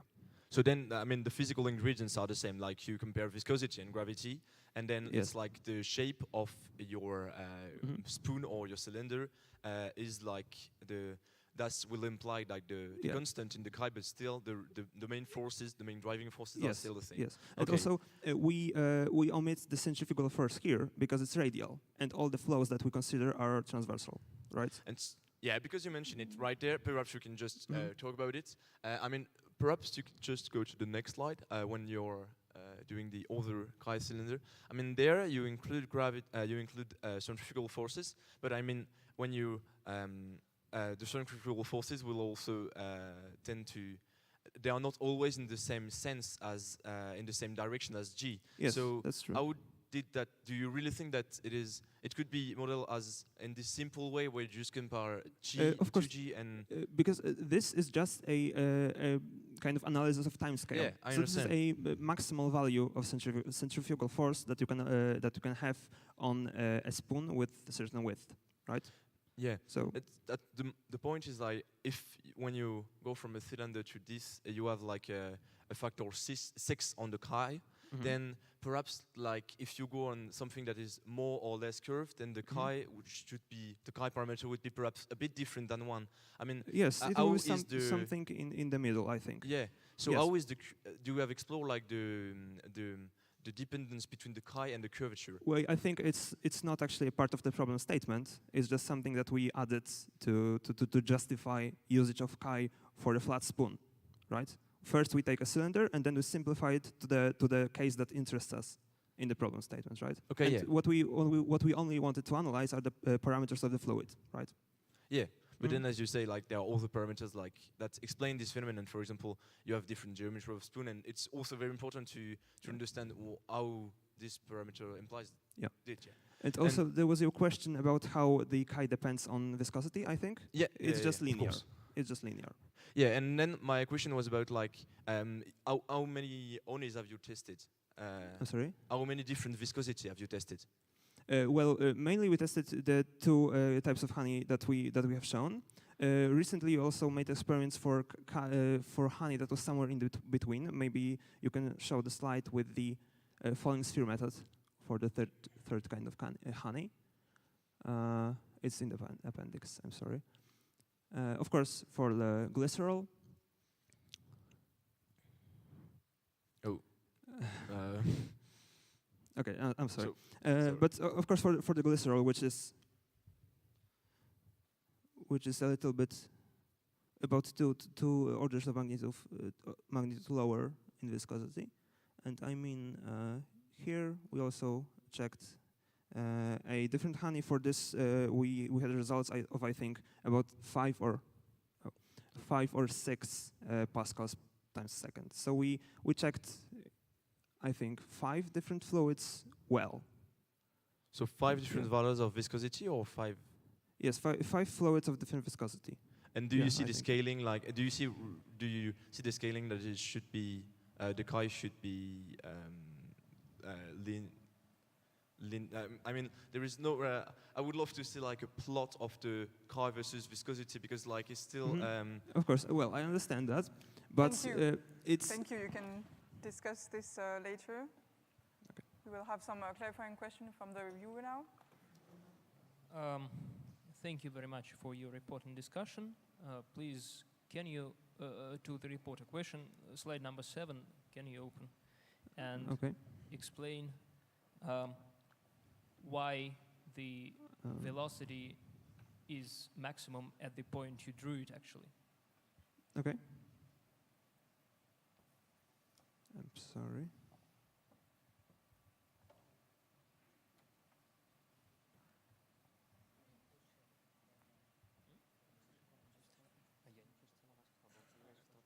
Okay, so you told that in the right point of the cylinder, the velocity and the thickness of the layer are maximum. So why you consider? Yes, well, it's when you have the velocity profile and the analytical solution for a inclined plane, the velocity is the greatest when it's vertical, right? It's quite straightforward. Okay, so a solution of numerical. Yeah. Numerical solution. Okay. Analytical. Then you also had these plots with he versus frequency. So was there any experimental comparison with, so you postulated that key higher than 1 is... Well, chi is a dimensionless parameter. So it's not exactly something you measure directly, but something that you apply to the measurement that you have. So we perform the measurements for different spoons, right? And then when we have a certain case of a honey distribution, then we measure things that we can, and then we calculate chi, right? Okay. And for all the cases that we checked, the tendency was the same, right? When the chi is about 1 or greater, you're okay, and the honey doesn't fall down. Okay, so I think you asked for slide 7. I added 1 minute to your time because of these difficulties, so you still have 1 minute. Okay, so also the question. So what do you actually consider you say that the honey stays in the spoon. So how long do you wait until you can say, yes, this honey is... That's a very good question. I like that. So maybe I can... we can discuss later, of course. This should be clarifying, so it should be quick. So based on our experiments, a few minutes is enough. Okay. And then connected to this question, so for how long actually can you hold honey in a spoon in your experiment? Sorry? For how long can you? A few minutes. And you can see that it's stable No, then. maximum time of in your experiments. For how long? Yes, for how long can you hold? As long as you can. I mean, Okay. I don't understand the Thank question. you. Thank you. 1 minute preparation for the reviewer team. Okay, 1 minute timeout added just now.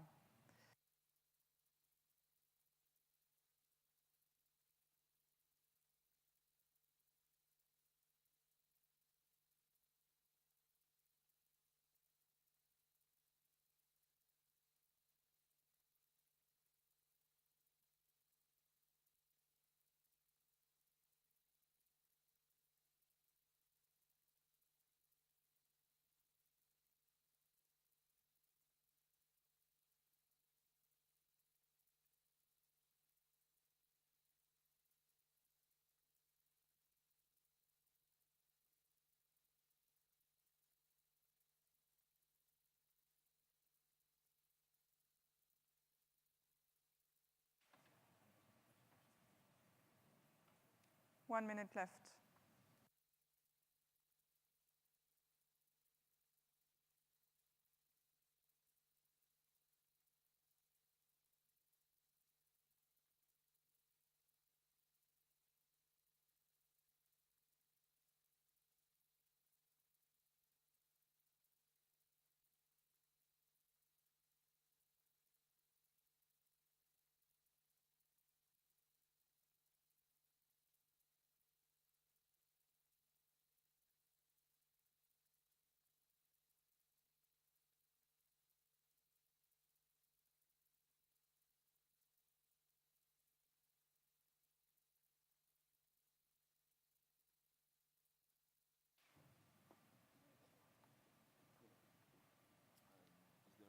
Each team should have one microphone. I checked at the beginning of the round. Okay, let's begin. So, hello dear colleagues, my name is Sofia Konyukova, and today I want to be a reviewer for a problem number 3, honey holding onto a spoon. What we need to do in this problem, we need to take honey, take a spoon, and start to rotate spoon with honey, and explain how much time we can see this rotation. So, what we see from the report. Firstly, the reporter shows us the mechanism of the effect and said that the viscous force is the most important force in this system, and this force determines the motion and the stability of the system. After that, the reporter shows us the theoretical base, but there was no qualitative explanation of what we can use this theory and what forces acts on the honey. So the report used inclined profile, rotating and approximated as a rotating rod. So after that we see the experimental setup, and the good way to create the spoon is to use hemispherical spoon. We completely agree with this model. So, and after that we see parametrical research with depths, rotation, and velocity of rotation, and amount of honey, but we think that there is not enough experimental base. So after that, we see the opponent speech. We hear the opponent speech, and we can see the good demonstration way, scientific progression of the report, and it leads us to clear report overview.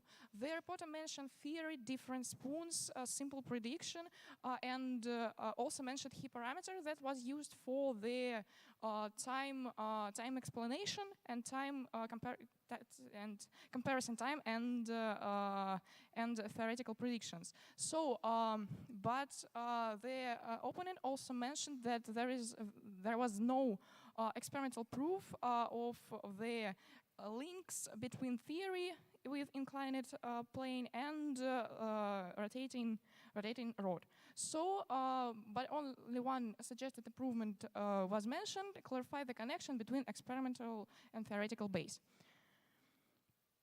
So after that, we see the discussion. On the discussion, these three questions are mentioned, but there is no significant progress during the discussion because the discussion looks like we have that question and the reporter has the answer for this question, and but it was mentioned in the report. So thank you. Let's move on to the discussion. So firstly, I think that we asked a question during the clarifying question about Yes. times of and. So, if I understand correctly, your first question is about how the system stabilizes. How the system stabilizes. Okay, Firstly, because when we take some honey on a spoon, then it's kind of uneven, and over time it's flat, right? It's important because yes, we understand. Can you show the second slide from the appendix? Okay, so here we go back to the model of an inclined plane. Second from the appendix, please.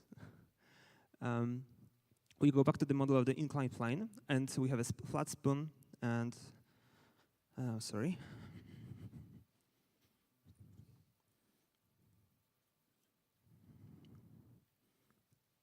Okay, so we have this.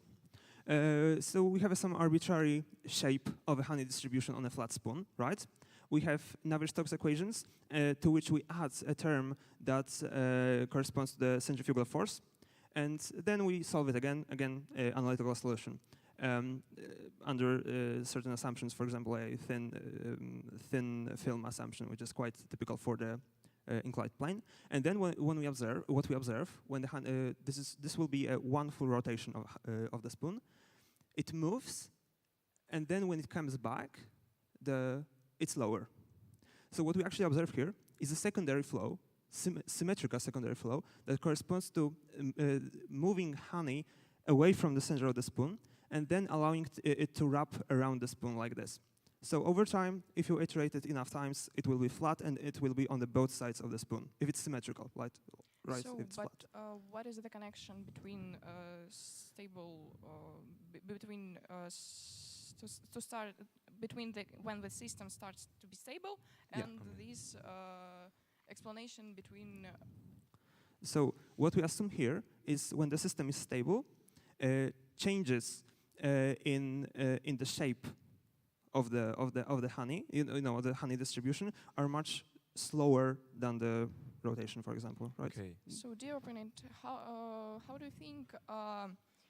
Is it the correct explanation according to forces?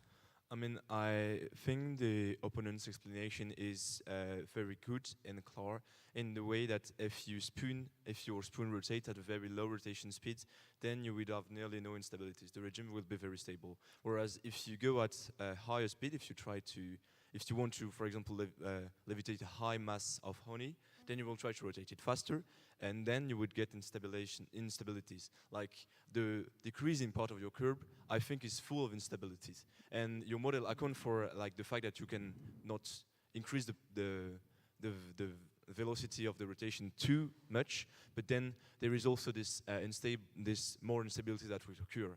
Yes. Okay. So about instabilities, again, I have to.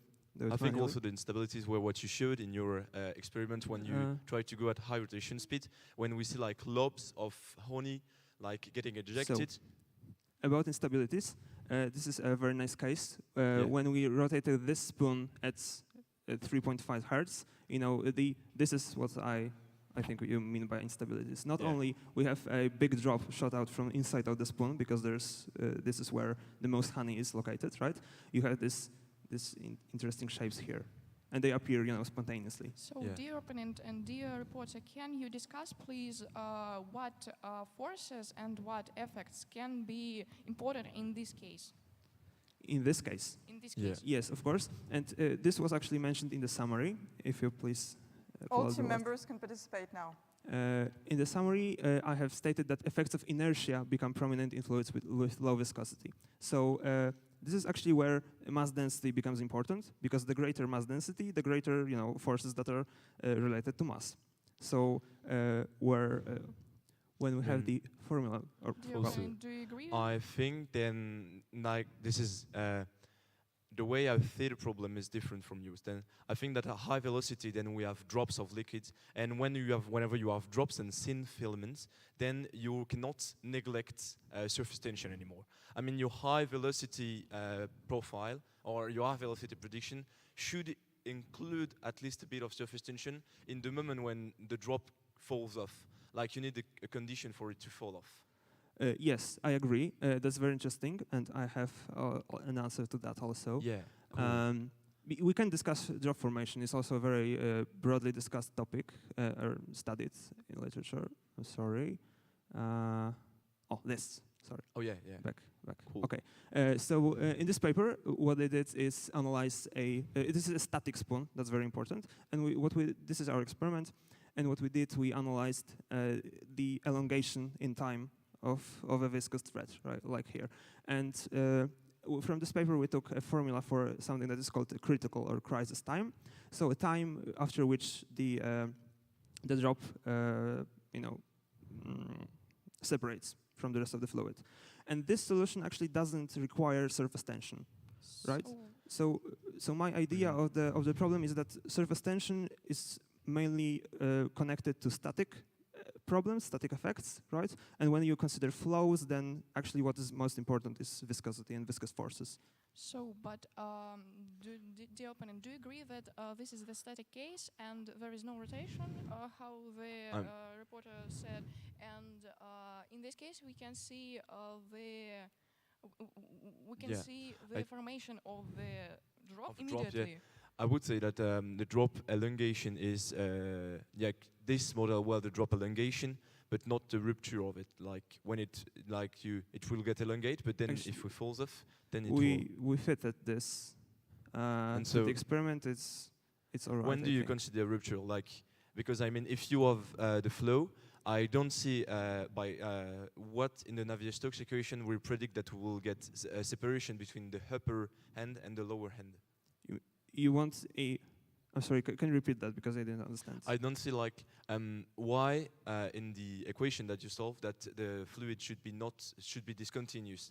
I mean, physically, I would tend to say that there is nothing predicting that the honey will separate.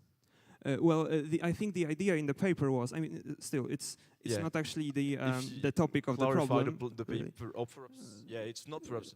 Yeah, but if you just clarify the height of the paper. The short answer is that the length blows up to infinity at some point, and this is the crisis time, and this is when we say it should break up, and the effects because of which it breaks up are not included in the equation, but you see it from the solution when it should break up. Yeah. So then there is a divergence, and then you say that when it diverges not physical, then you have a broke up.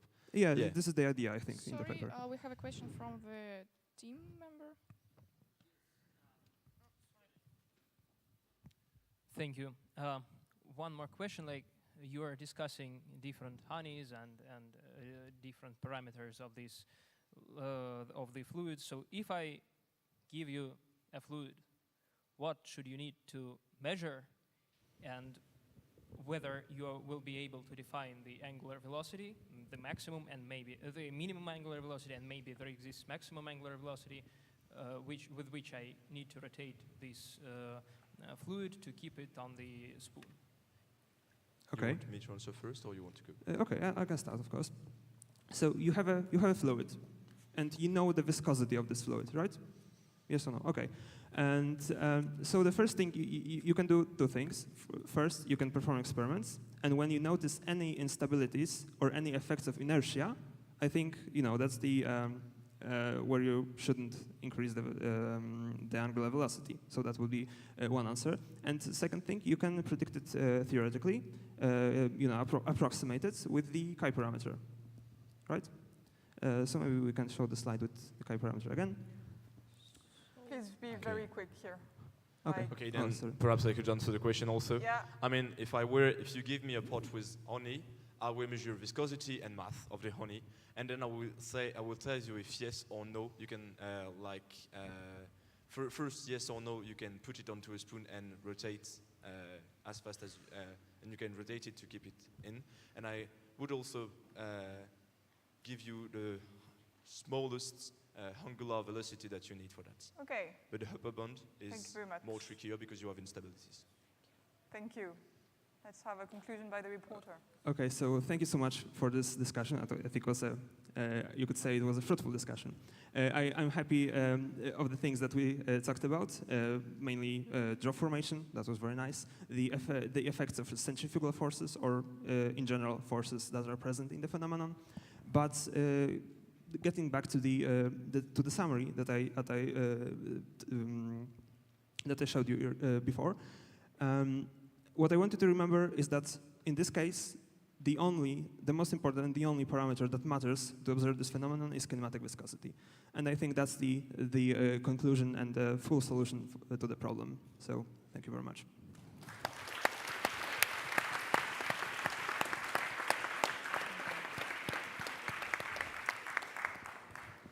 So let's begin with Nicolas this time on the left.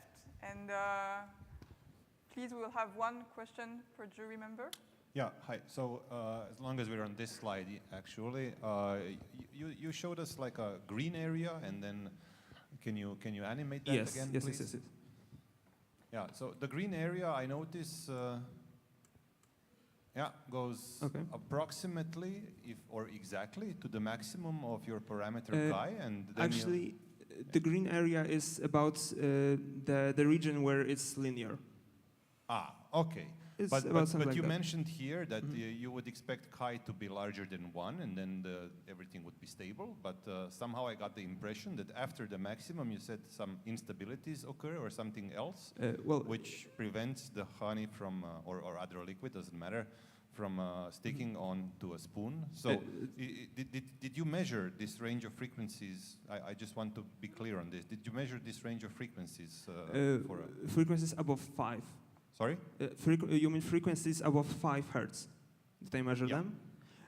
Well, no, and I have an answer because the model is not applicable above 4 or 5 hertz because then other effects are present. And the assumptions that you make for a thin film, for the flow of a thin film on an inclined plane don't work because then, for example, the flow is not unidirectional. So it's not only along the plane, but it's also in the perpendicular direction. And then you have effects of inertia, for example, and the model breaks up. Just one very, very quick one. So so you take a low omega, say, and you take a low rotational frequency, for example, and you take a liquid that has a lower viscosity than honey, for example. Did you try building like a very large spoon to ensure that chi would be greater than 1 in this case? Okay, that's a very interesting question. Well, no, we didn't try that. Okay, however, thank you. I'm sorry, the question was, did you try it? And the answer is no. Peter, your turn. Okay, so clearly this problem was too easy. So I'll put you on the spot a little bit for the reporter. It's not on?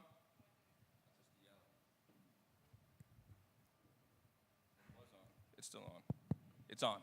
Okay, so my question is, what if we turn let's say you take a flat spoon, so not the hemispherical one, just the circular one, and give you a given spoon of a given size and a given kind of honey. And you can pick a rotational speed so that the chi is close to 1 and it's stable. But what if we change the problems, like what's the maximum amount of honey that the spoon can support indefinitely? In other words, maximize H in your model. Would it help if you were allowed to rotate the spoon at a non-constant angular velocity, like the initial video you showed? Yes, that's a very good point. Actually, when you consider flips, as I would call them, and not a continuous rotation, then, for example, you also have effects like a flattening of the honey distribution due to gravity. So you have a flat spoon horizontally, and then the honey flattens out, and before it drops down, you flip it, and so then it's I think quite a different phenomenon then. And in terms of predicting the maximum amount of honey, I think there's no nice answer like for the cylinder. There's no analytical solution for sure. But I think estimates can be made by, by dimensionless parameters, maybe similar to chi. So that's my. Thank you. Alberto, your turn. So imagine you are the referee of a physical journal, and this was, instead of a presentation, it was a paper submission. I want to ask you, I want to give you 3 options, and you pick one and you explain why. So option 1 is you accept without further modifications. Option 2 is you accept with modifications, and option 3 is you reject. What do you pick, and why? I accept with modification, because first of all, the problem is like very interesting. I mean, the physics in it is rich, and you have different phases, different things. What are the modifications you want? And then the modification will be, I will first introduce the chi parameter, as you've done, and then do a further analysis on instabilities and why when the chi parameter is not the relevant parameter. For example, we would see another dimensionless number being relevant for the instabilities. I would focus and then on the instabilities because it's also where lies the interesting physics, I guess. Okay. But the first order model is very good. Do you agree? I agree with the opponent because my answer is to accept with modifications. Yeah. Just would you agree? Would you add anything? Would you add anything to what you said? I think we need to increase experimental base and use the excluding instabilities. We need to add model for rod, not for profile, model for rod, and increase experimental base. Okay. So now, very quickly, how do you respond to your referees? Sorry? How do you respond to your referees? Well, I think more experimental verification is always better. The longer you, the better you. The more experiments you perform, the more concrete your assumptions are. Then, if you prove them, but well, Please I think that's be it. quick Yeah. in your answer. Thank you. Michele, your turn.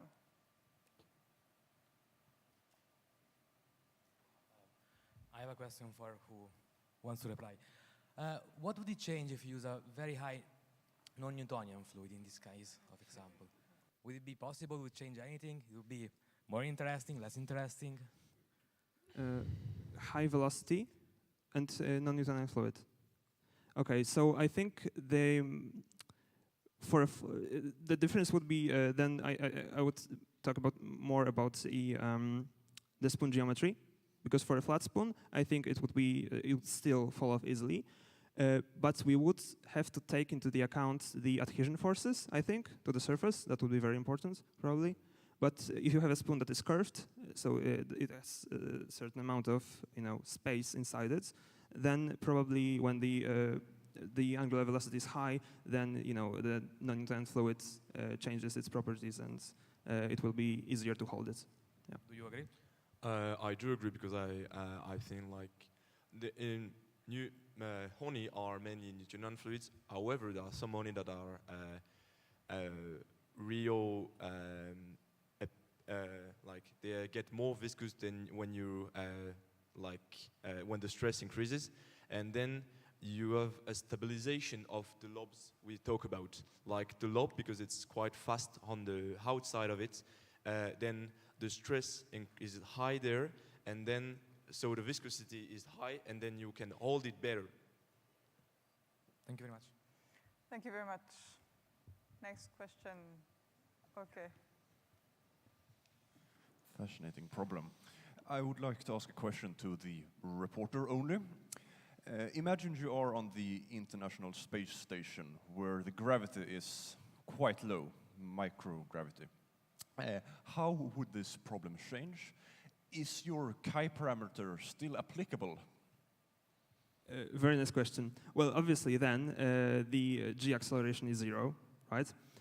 So the problem would be absolutely symmetrical. So everything that we observe, I think, what would be much easier then, it would be obtaining instabilities. around the spoon everywhere, because there wouldn't be any effect of flattening out due to gravity, which is always present when the spoon is rotating. And the changing direction, relative to the spoon of the gravity is, I think, also the key to stabilizing. I didn't quite catch your answer. Is your model still applicable in 0G? The K parameter? Yes. No, because it assumes that the spoon is rotating. Okay, thank you. Thank you very much. Christos, your turn.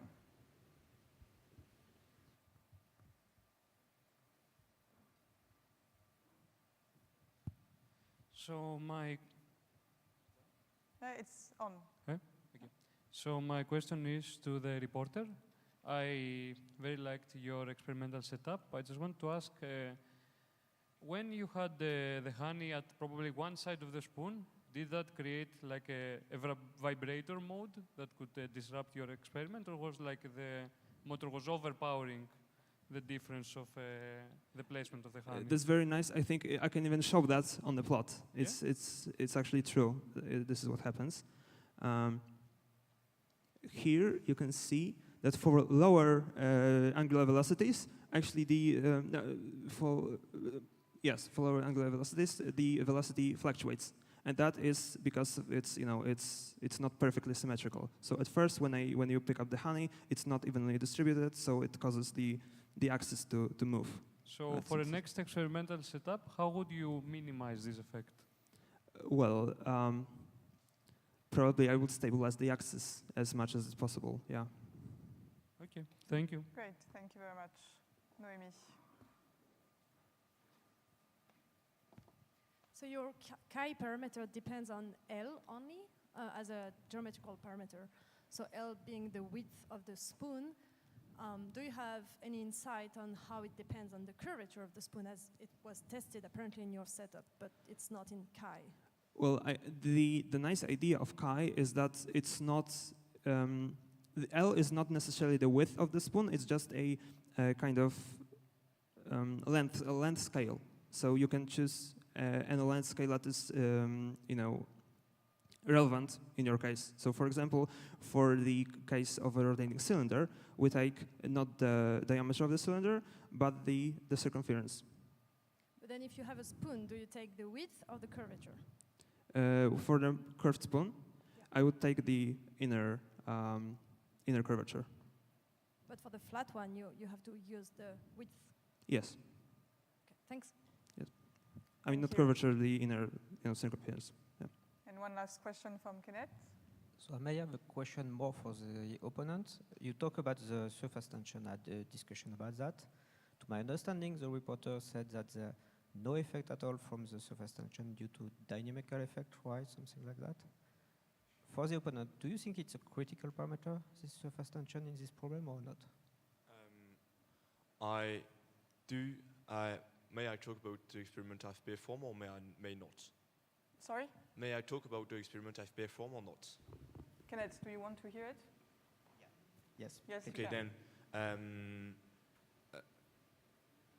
then I mean, at high velocity, the experiments enlighten a scaling between the surface tension and the G plus R omega squared that you've exposed. And I mean, this model the decay of the maximal of the honey you can put onto the spoon. And that's why I'm convinced that the surface tension is in fact relevant. Okay, thank you. Thank you very much. The jury members have now some time to decide their grades, and please do not show them.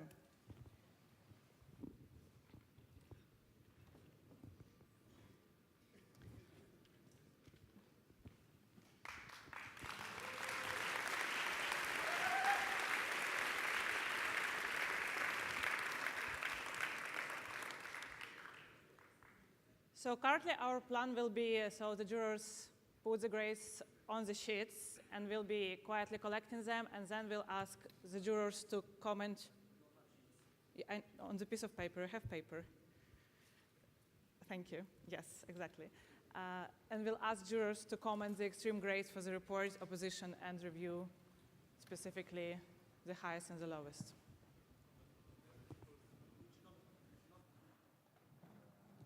quill them. No. No, you say the highest and the lowest, but you don't say a specific number. What?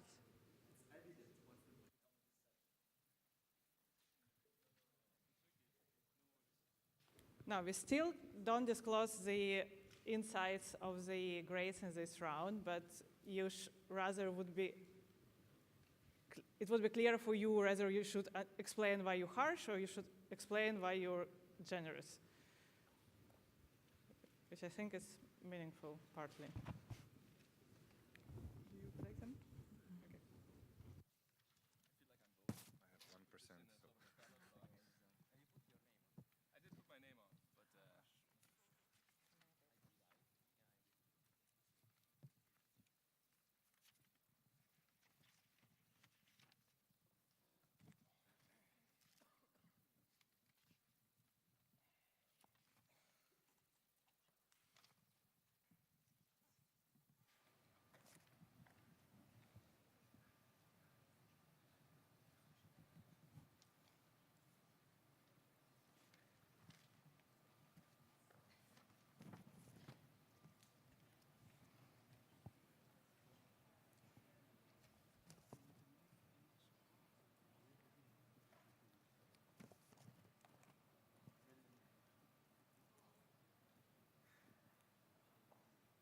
Thank you. So we'll start with the highest grade for the report from Peter. Thank you. Proceed to the stage. Well, I mean, I think it was a very solid solution to the problem that you presented. I like the starting point, especially with sort of an intuition and a hypothesis, or a postulate, as you called it, and then you sort of went on to elaborate on that. I like that the presentation wasn't overpacked, even though you clearly had a lot of extra stuff that you could have packed into it in the appendix slides. And I feel I understand the problem better after the presentation. And I must say the discussion, I think you all did very, very well.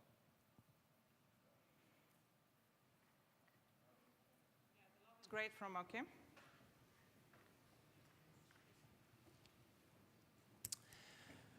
Where to begin? So in the beginning, you spoke about the parameters that was important, and this was in the problem description. And you listed some parameters, the viscosity, the surface tension, something more. And then you postulated that the viscosity was the only important one. And throughout the report, you only tested this, and at the end you concluded that the viscosity was the only important parameter. This to me was a bit unscientific, so while I do appreciate the investigations into viscosity, I think studies of the surface tension was lacking. This is something that was pointed out by the opponent. For example, we can imagine a liquid with infinite surface tension. That would never detach. And even if you have zero viscosity, you can still make a stable droplet. Yeah, it did not occupy much of the report or the discussion. Yes, so I suppose that's why I gave a lower grade. I'm sorry. Thank you.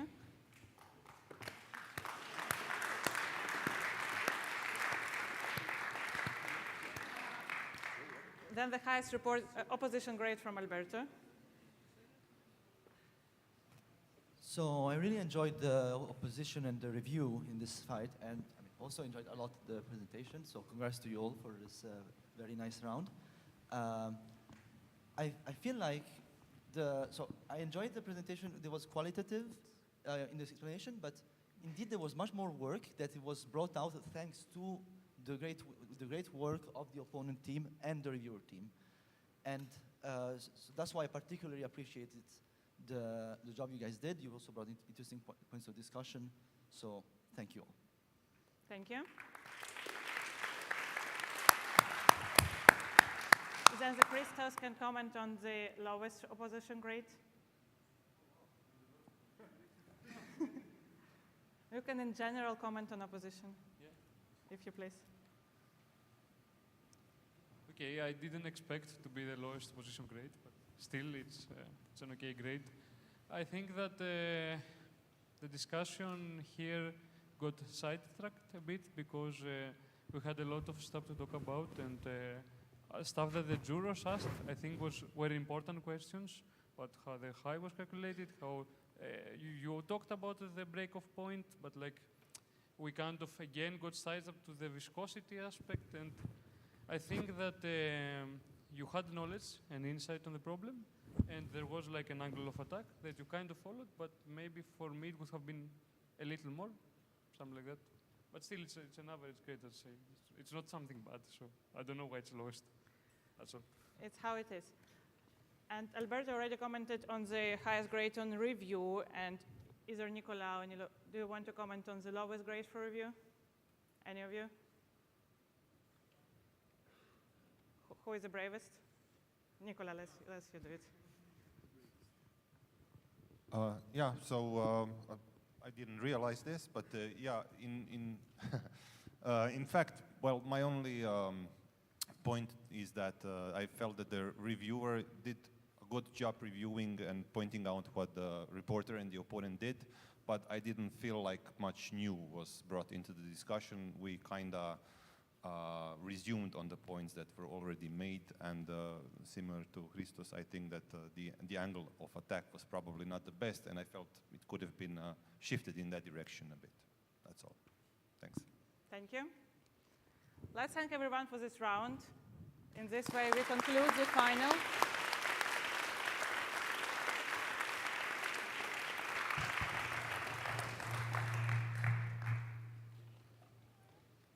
Congratulations to everybody for this round. So we will not tell you the grades yet. You will have to come back at 2:30 in this amphitheater.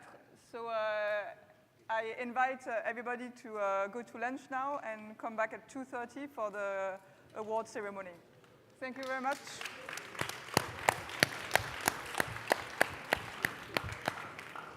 We also thank our online audience, and also please come to the awarding ceremony roughly here, roughly at 2:30 Paris time.